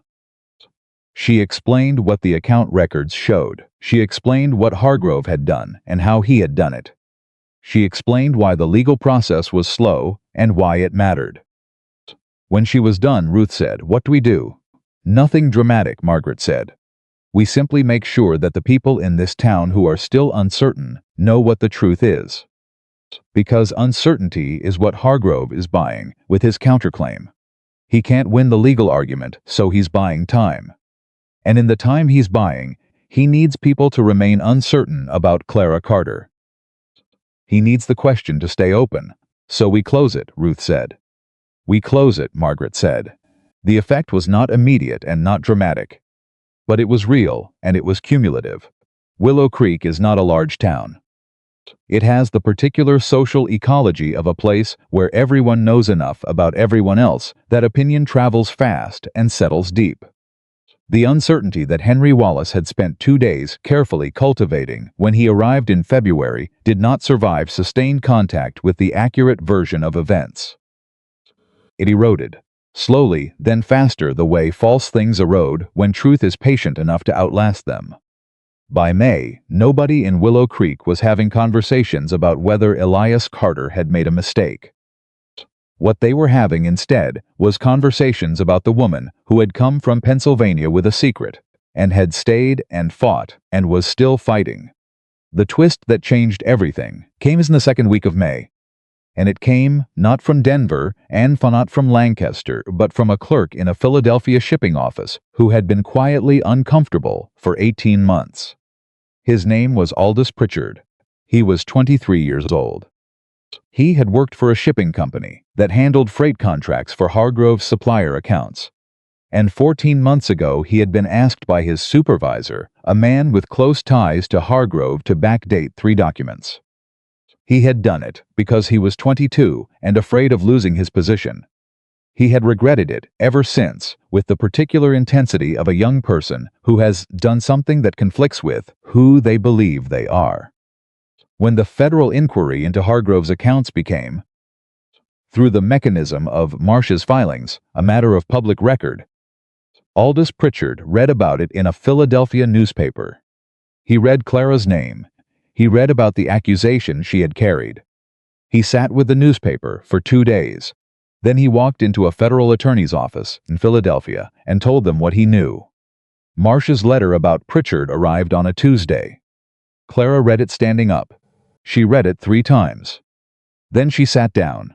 Elias came in from outside and found her at the table with the letter in her hands and an expression on her face that he had never seen before, not the composed steadiness she maintained under pressure, not the careful control of someone managing something heavy, but something cracked fully open, something that had been held in for so long that the release of it had no ready shape. "Clara."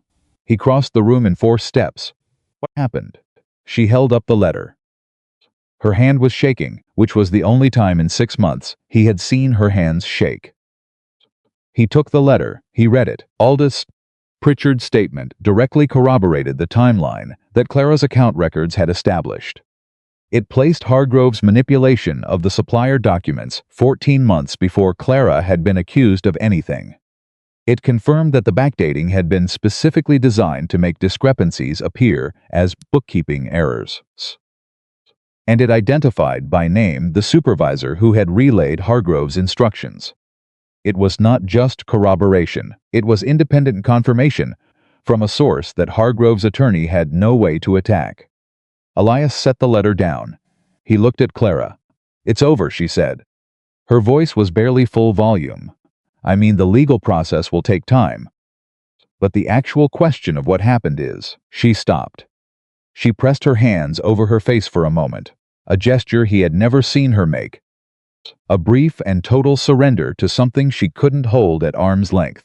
"It's over." He sat down next to her instead of across from her. "It was never a question," he said. "Not to anyone who looked at the actual evidence." "I know."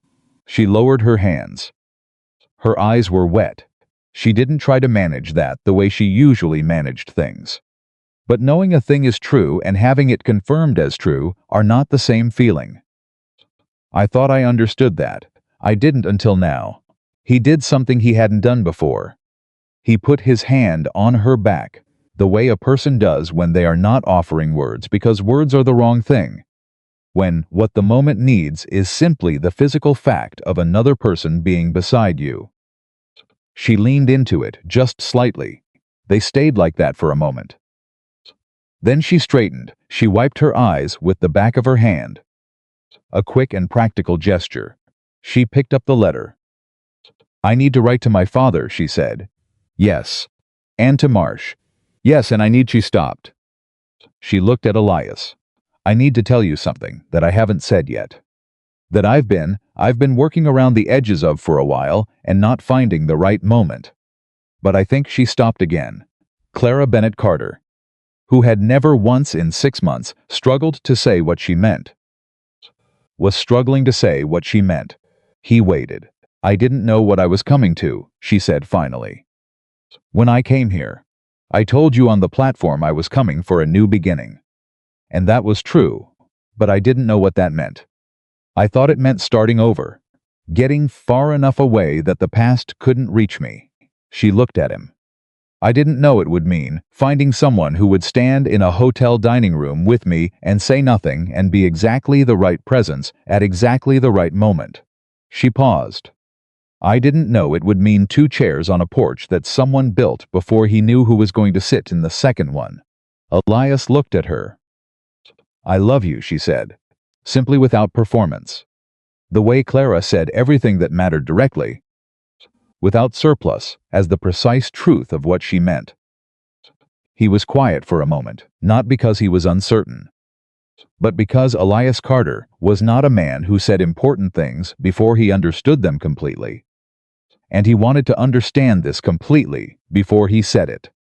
I know, he said. I've known for a while. He held her gaze. I love you too.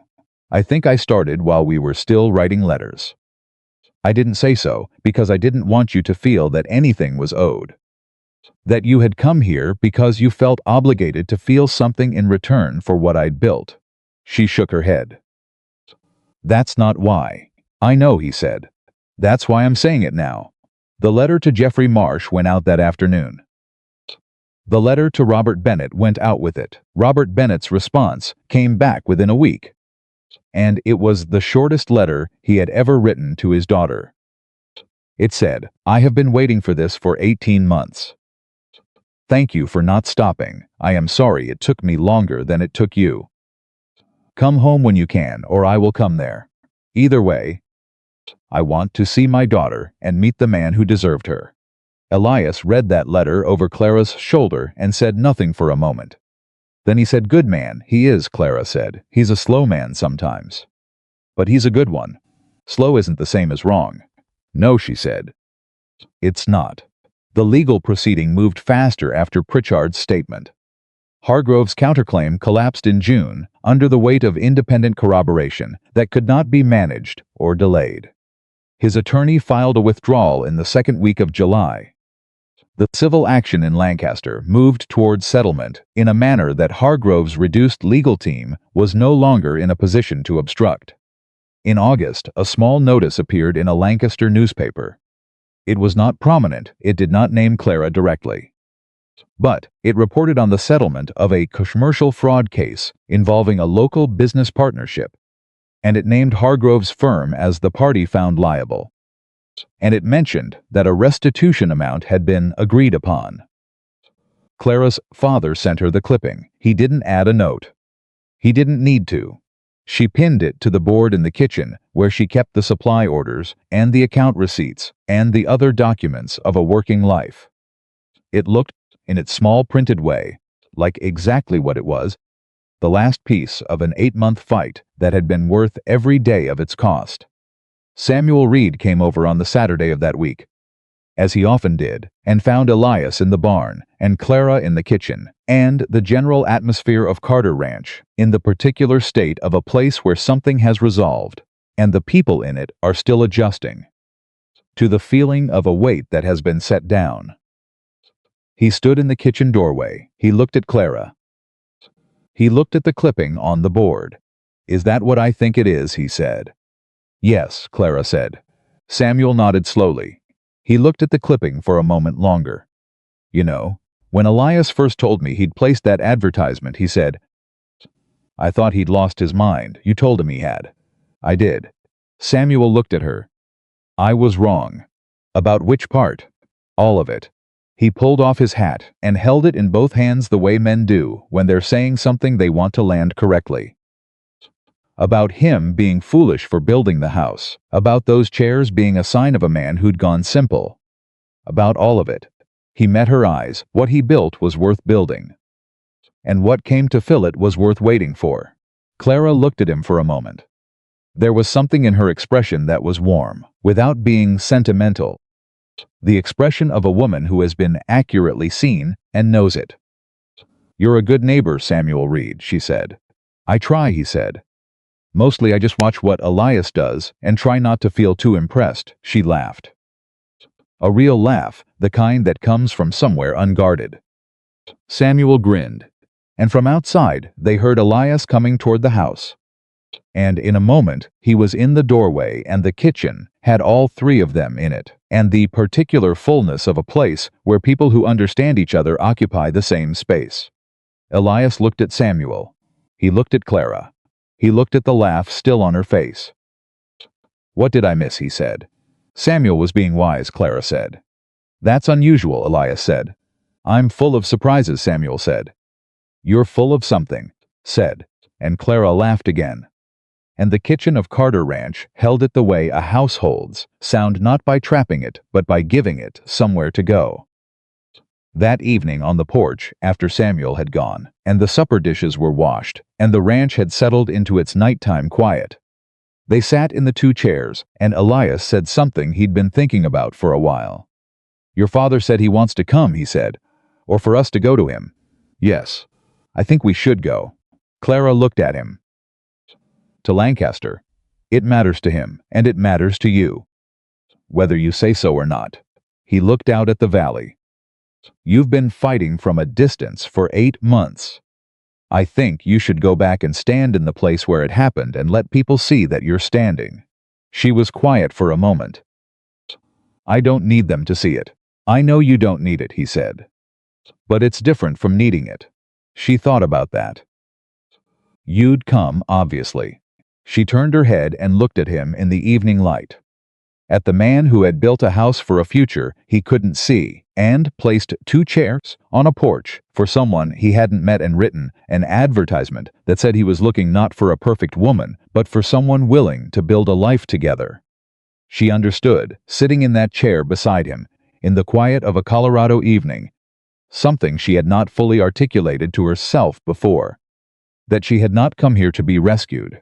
She had not come here to be completed. She had come here running, and she had found ground to stand on. And the ground was partly the ranch, and partly the law, and partly herself.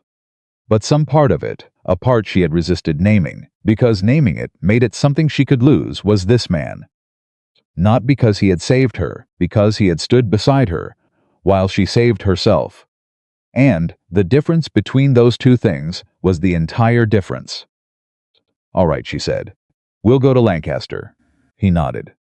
They sat a little longer. The stars came up over the valley. The ranch settled into itself the way working places do at the end of a working day, not silent exactly, but breathing, alive. 2 chairs on a porch, one built before the other had anyone to sit in it. Both of them full now.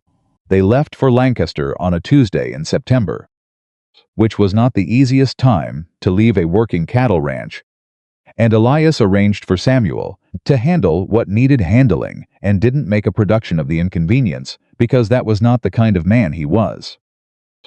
Clara packed one trunk. She packed it the same way she did everything, efficiently, without excess, taking exactly what the situation required and nothing that it didn't. But Elias noticed, on the morning they left, that she stood in the front room for a moment before they walked out. Not dramatically, not with visible emotion, just stood there for a moment, looking at the fireplace shelves, and the kitchen doorway, and the window that faced the porch. "We'll be back," he said. "I know." She picked up her traveling bag. "I just wanted to remember what it feels like. Leaving somewhere you actually want to come back to." She looked at him.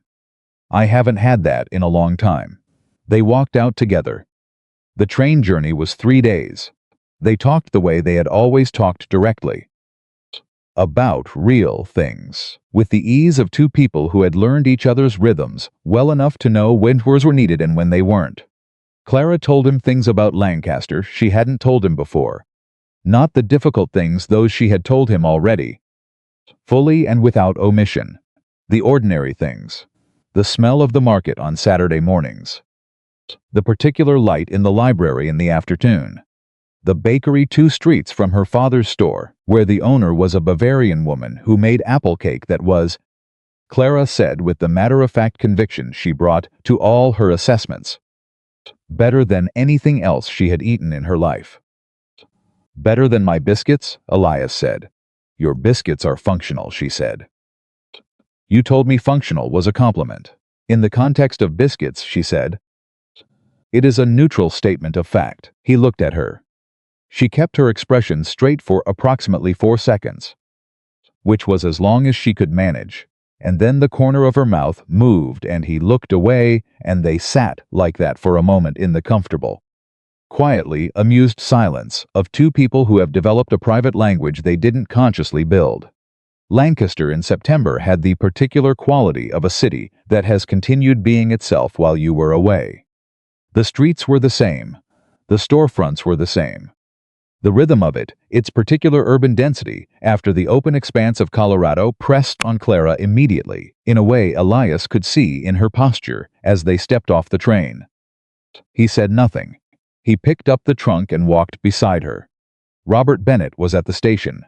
He was older than Elias had imagined, not in age exactly, but in the specific way that a year of sustained difficulty ages a person beyond its calendar length. He was a smaller man than his letters had suggested, more compressed, as though the effort of holding things together had consolidated him inward. But his eyes, when he looked at his daughter, had something in them that was neither small nor compressed. He took 3 steps toward Clara and stopped. Clara covered the remaining distance. They stood together for a moment that Elias watched from a careful distance, because some things are not for witnesses. Robert Bennett put his hand on the back of his daughter's head the way fathers do when their children are small. The gesture that means nothing has changed in what matters most. Whatever else has changed around it. He looked up at Elias over Clara's shoulder. Elias nodded. Robert nodded back, one man to another. An entire conversation conducted without words. The first evening at Robert Bennett's house had the slightly formal quality of people who need to locate each other in a new configuration. Clara, as a daughter who has come back, changed. Robert, as a father who understands the change and isn't sure yet of all its dimensions. Elias, as a man who is new to this house and this family and carries with him the implicit fact of everything that has happened since November. They ate supper together, and the conversation was not uncomfortable, but it was careful. And careful conversations at a table produce a particular kind of silence between sentences that everyone is aware of. It was Elias who broke it. "Tell me about the store," he said to Robert. "How it started. What it was when you built it." Robert looked at him. He seemed slightly surprised by the directness of it, not the question itself, but the implicit message of the question, which was, "I am not here to be managed. I am here to know you." Robert talked about the store. Slowly at first, then with more momentum. The way people talk when they're speaking about something they built and are proud of. He had opened it at 28 with borrowed money and a 6-month plan that took 3 years to actually work. He talked about the early years when the margins were so thin that he and Clara's mother had counted inventory twice a week just to know exactly where they stood. He talked about the years when it had thrived. He talked about the years when Hargrove had joined as a partner and how that had seemed, at the time, like an answer to a problem. He solved a real problem, Robert said. That's what made it so difficult to see clearly. He came in when the business needed capital, and he provided it, and for 4 years it was exactly what it appeared to be. He looked at his hands on the table. It's harder to doubt a man who has genuinely helped you. You feel you owe him the benefit of it. That's what he was counting on, Clara said quietly. Yes, Robert met her eyes. I know that now. I think I knew it earlier than I admitted to myself. He paused. I want you to know that there was a part of me that understood what was happening before I was willing to act on it. I'm not proud of that. You acted in the end, she said.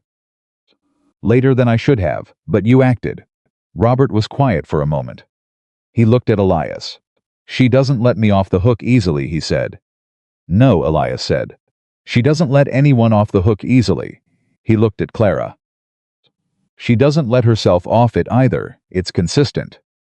At least.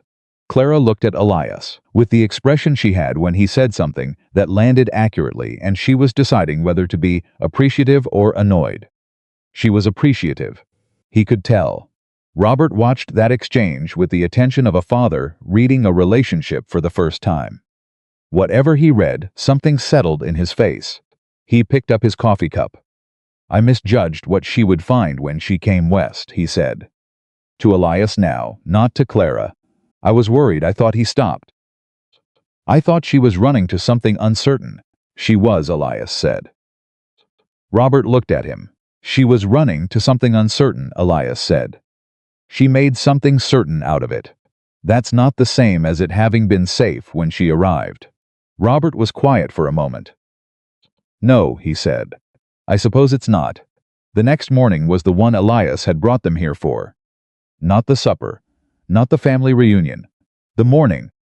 When Clara would walk back into the part of the city where she had lived and worked and been accused and had left.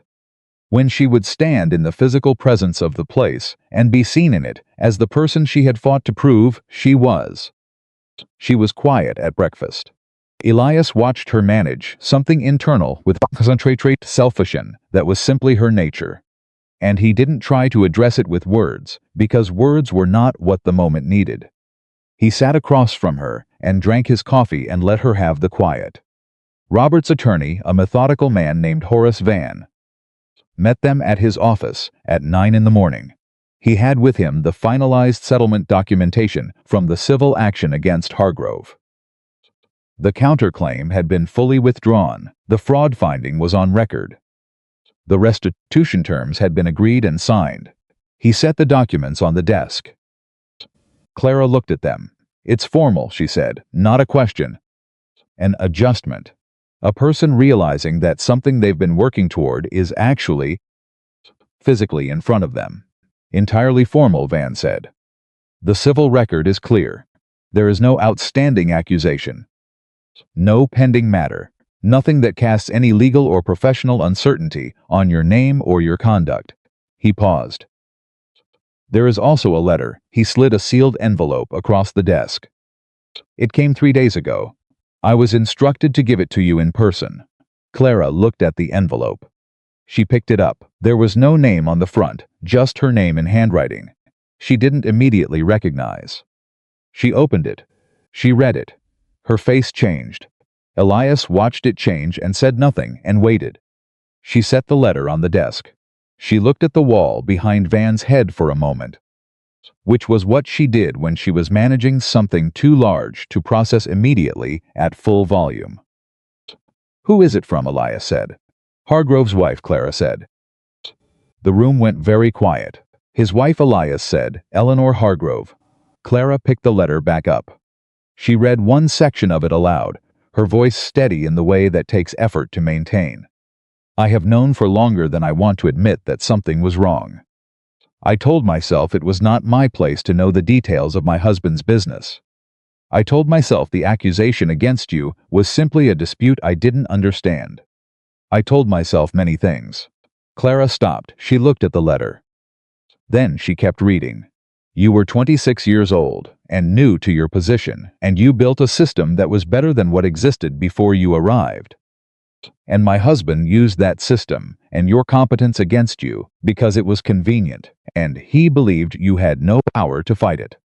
I am sorry. I know that the law has now said what the truth was. But I wanted you to hear it from someone who was there. You deserved better than what happened to you. You deserved to have someone who knew the truth say so directly. Clara set the letter down. The room held the weight of it. Van looked at his desk.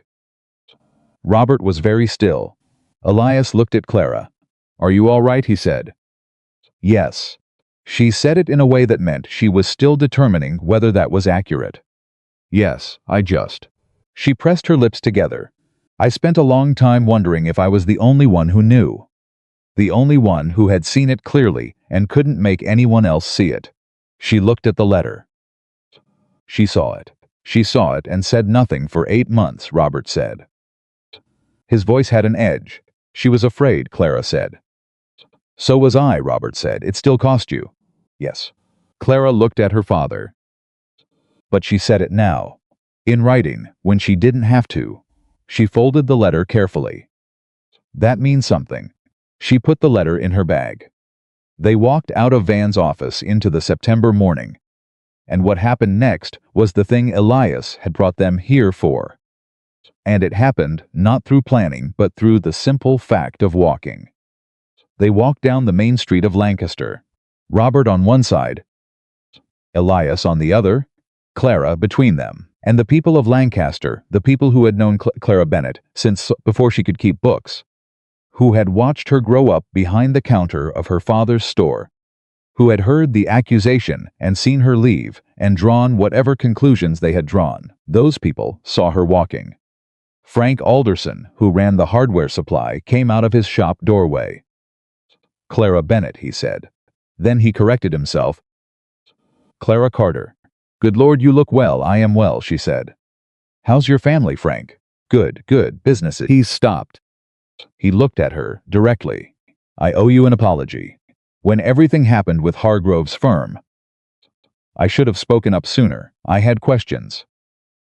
I kept them to myself." Clara looked at him. "Did you know?" "No. I had questions, not answers." He met her eyes. "But questions can be as powerful as accusations when they go in the wrong direction." "Yes," she said. "They can." She paused. "Thank you for saying so." They kept walking. 3 more people stopped them before they reached the end of the block. 2 women who had been Clara's mother's friends, who took her hands and said things that Clara received with the quiet directness she brought to everything. A man from the church who said nothing beyond hello but held her gaze, long enough that the meaning of the eye contact was unmistakable. Elias watched all of it. He was not a man who needed to be the center of anything. He understood his role in this morning with complete clarity. He was not here to speak for Clara, or to explain her, or to make her situation better with his presence. He was here because she had asked him to come, and because being there was what the second chair meant. Not just on quiet evenings when the valley went golden. Also on mornings like this one, when a woman walked back into the place that had tried to diminish her and let it see who she actually was. They stopped in front of her father's store. Clara stood on the sidewalk and looked at the storefront. It was the same storefront, same painted sign, same wide window, same step up from the street that she had walked over 10,000 times. She had swept that step. She had stood in that window to adjust the display. She had climbed the back stairs to the office every morning for 4 years and opened the account books and done the work that nobody had properly protected her for doing. "Do you want to go in?" Robert asked. Clara was quiet for a moment. "Yes," she said. They went in. The store smelled exactly the same. That was the first thing, the particular combination of dry goods and wood floors, and the faint metallic undertone of the hardware section that she had never been able to fully describe, but had always been simply the smell of the place. It hit her before she had taken 3 steps, and she stopped moving for a moment. "Careful," Elias said, very quietly, next to her. "I'm fine," she said. And she was. But the word careful meant something between them that it didn't mean to anyone else in the room, and she understood what he was actually saying, which was, I'm here. Take whatever time this takes. The two young men her father had hired were behind the counter. They looked at Clara with the uncertain recognition of people who have heard about someone and are now seeing them for the first time. Robert introduced her as his daughter. He used Carter without prompting, and the way he said it carried something deliberate, a father using his daughter's married name with the pride of a man who had met the man she married and approved of what he found. Clara walked to the back of the store, to the office stairs. She didn't go up. She stood at the bottom and looked up. Elias stood beside her. The account books are different now, Robert said from behind them. Clara's system, I kept it. The filing structure, the cross-reference method, I kept all of it. He paused. The new bookkeeper said it was the clearest system he had ever worked with. Clara turned around. He said that? He said the person who designed it understood how money actually moves through an operation instead of just how it's supposed to move on paper. Robert looked at his daughter. I told him who designed it. Clara's face did something complicated. Thank you, she said. I should have said it loudly when it mattered, Robert said. I'm saying it now. They had lunch at the bakery with the Bavarian owner, which Clara had insisted on before they left Colorado, and which turned out to be exactly as Clara had described. The apple cake was extraordinary, and Elias told the owner so with the directness of a man who meant it. And the owner, who was 60 years old, and had heard compliments on her cake for 40 of those years, seemed to understand that this one was not performance. Your wife, the owner said to Elias, in accented English. She used to come every Saturday when her mother was alive. The two of them. Always the apple cake. Always the table by the window.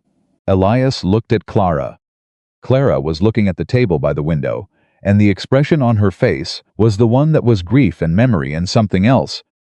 Something that was about being in a place that held people who were gone, and being held by it rather than diminished by it. My mother would have liked him, Clara said, to the bakery owner, rather than to Elias. The owner looked at Elias with the assessing eye of a woman who had been watching people for 60 years. Yes, she said simply. She would have. They were in Lancaster for 4 days. On the second day, something happened that none of them had anticipated. Eleanor Hargrove came to Robert Bennett's house. She came in the afternoon. She came alone. She was a woman in her 50s who carried herself with the particular quality of someone who has made a decision that cost them something and is committed to it regardless of the cost.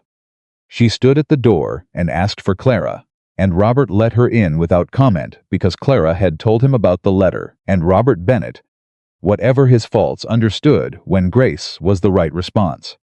Clara received Eleanor Hargrove in the front room.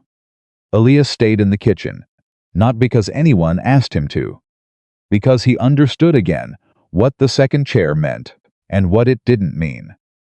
He heard them through the partially open door. Not every word, but enough. Eleanor Hargrove said she had known the truth about her husband's character for longer than she could admit. She said she had not acted on it because she had told herself the same things that people always tell themselves when they are afraid of what the truth costs. She said she was sorry in the flat, direct way of someone who is not asking to be forgiven, but to be honest.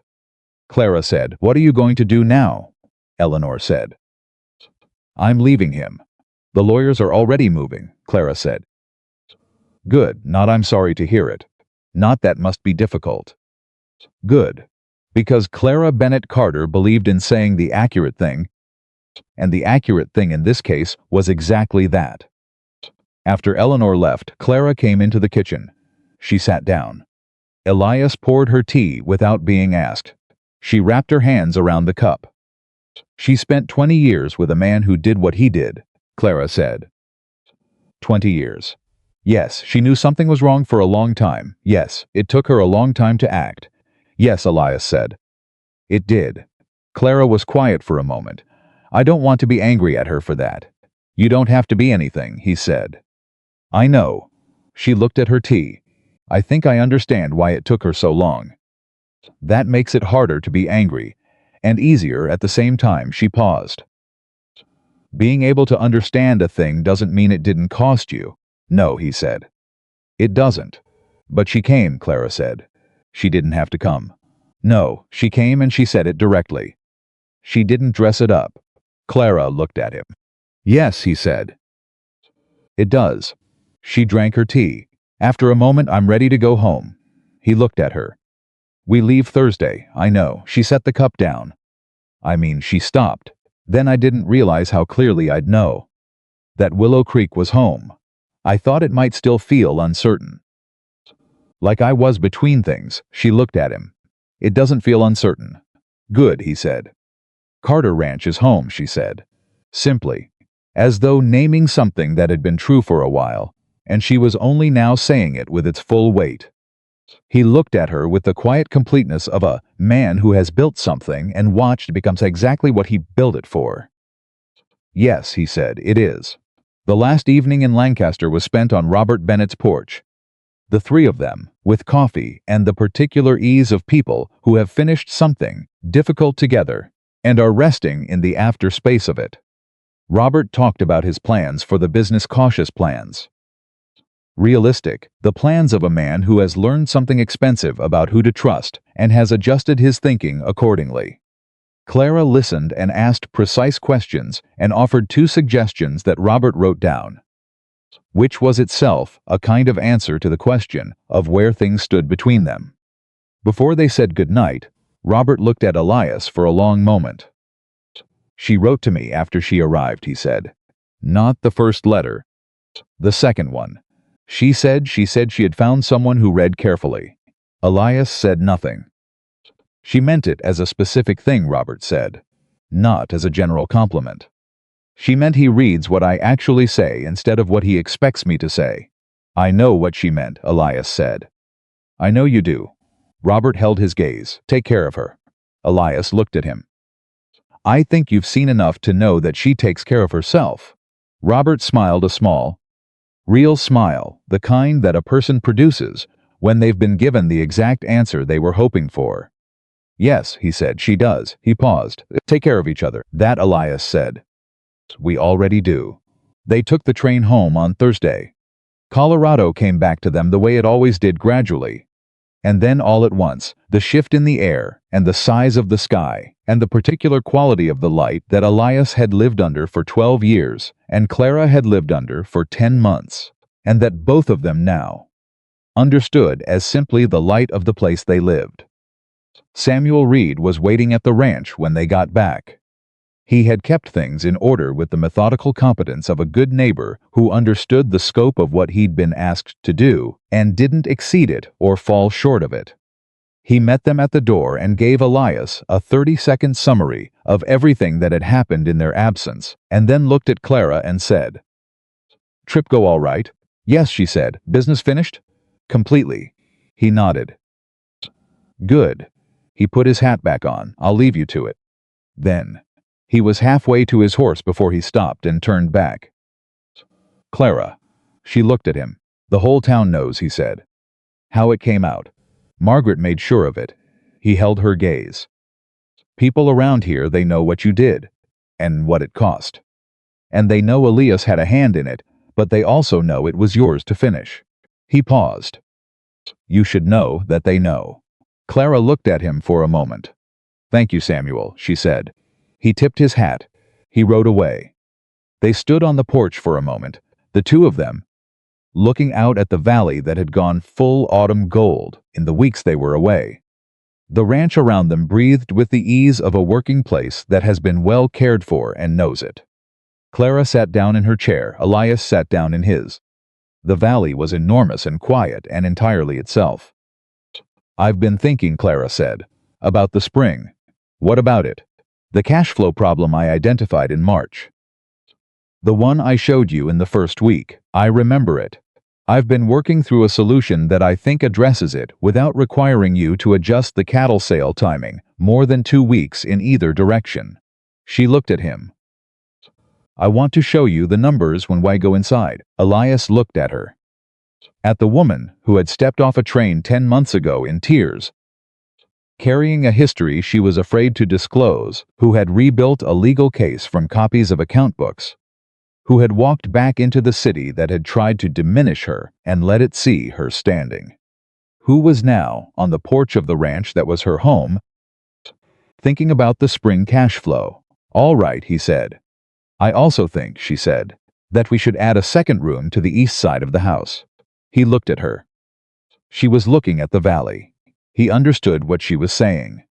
He understood it fully and completely, and something in his chest did something large and quiet that did not need to be named out loud to be entirely real. "All right," he said again. She turned her head and looked at him. The late afternoon light was on her face, and she looked exactly like the woman from the letters, the one who had said, "I would rather you know it going in than discover it," and who had told him that she preferred one true thing to 10 pleasant, nothing things, and also like someone entirely new, someone he had not known and could not have imagined when he sat down to write an advertisement about a house and a ranch and a place beside him. She looked like both of those people at once. She looked like his wife. "The spring numbers can wait until tomorrow," he said. "Yes," she said, "they can." The valley went golden. The ranch settled into its evening. Two people sat on a porch in two chairs that had been built for exactly this, not the easy version, not the imagined version, but the real one, the one that had cost something, the one that had been worth every cent of what it cost. Elias Carter had built a house before he had a wife. He had built it with the stubbornness of a man who believed that preparing for something real was better than waiting for something easy. He had put two chairs on the porch facing the valley, and people had laughed at him, and he had built them anyway. Clara Bennett had arrived carrying a secret and a history and the particular weariness of a woman who has been decided about by people who never asked. She had come west running, and she had found ground solid enough to stop on. And she had stood on it and fought for what was true until the truth stood with her. They had not been perfect for each other in the way that stories sometimes describe. They had been necessary for each other. They had been honest with each other, when honesty was the harder choice. They had stood beside each other in hotel dining rooms and at attorneys' desks and on the main streets of cities that had tried to make one of them smaller than she was. They had built a home, not when the walls were finished, not when the legal record was clear, not when the town of Willow Creek settled its opinion, or when Robert Bennett signed his statement, or when Aldous Pritchard walked into a federal office in Philadelphia. They had built a home in the daily, accumulated, unglamorous work of two people who had decided that what they were building together was worth what it cost. That was the only foundation that holds. That was the one Elias Carter had always been building toward, even when he didn't know her name. That was the one Clara Bennett had walked toward the moment she stepped off the train and said, "I'm sorry, you deserve to know the truth," and found, against every expectation, a man who said all right and meant it. The second chair was filled. It had always been waiting to be, and now at last it was home.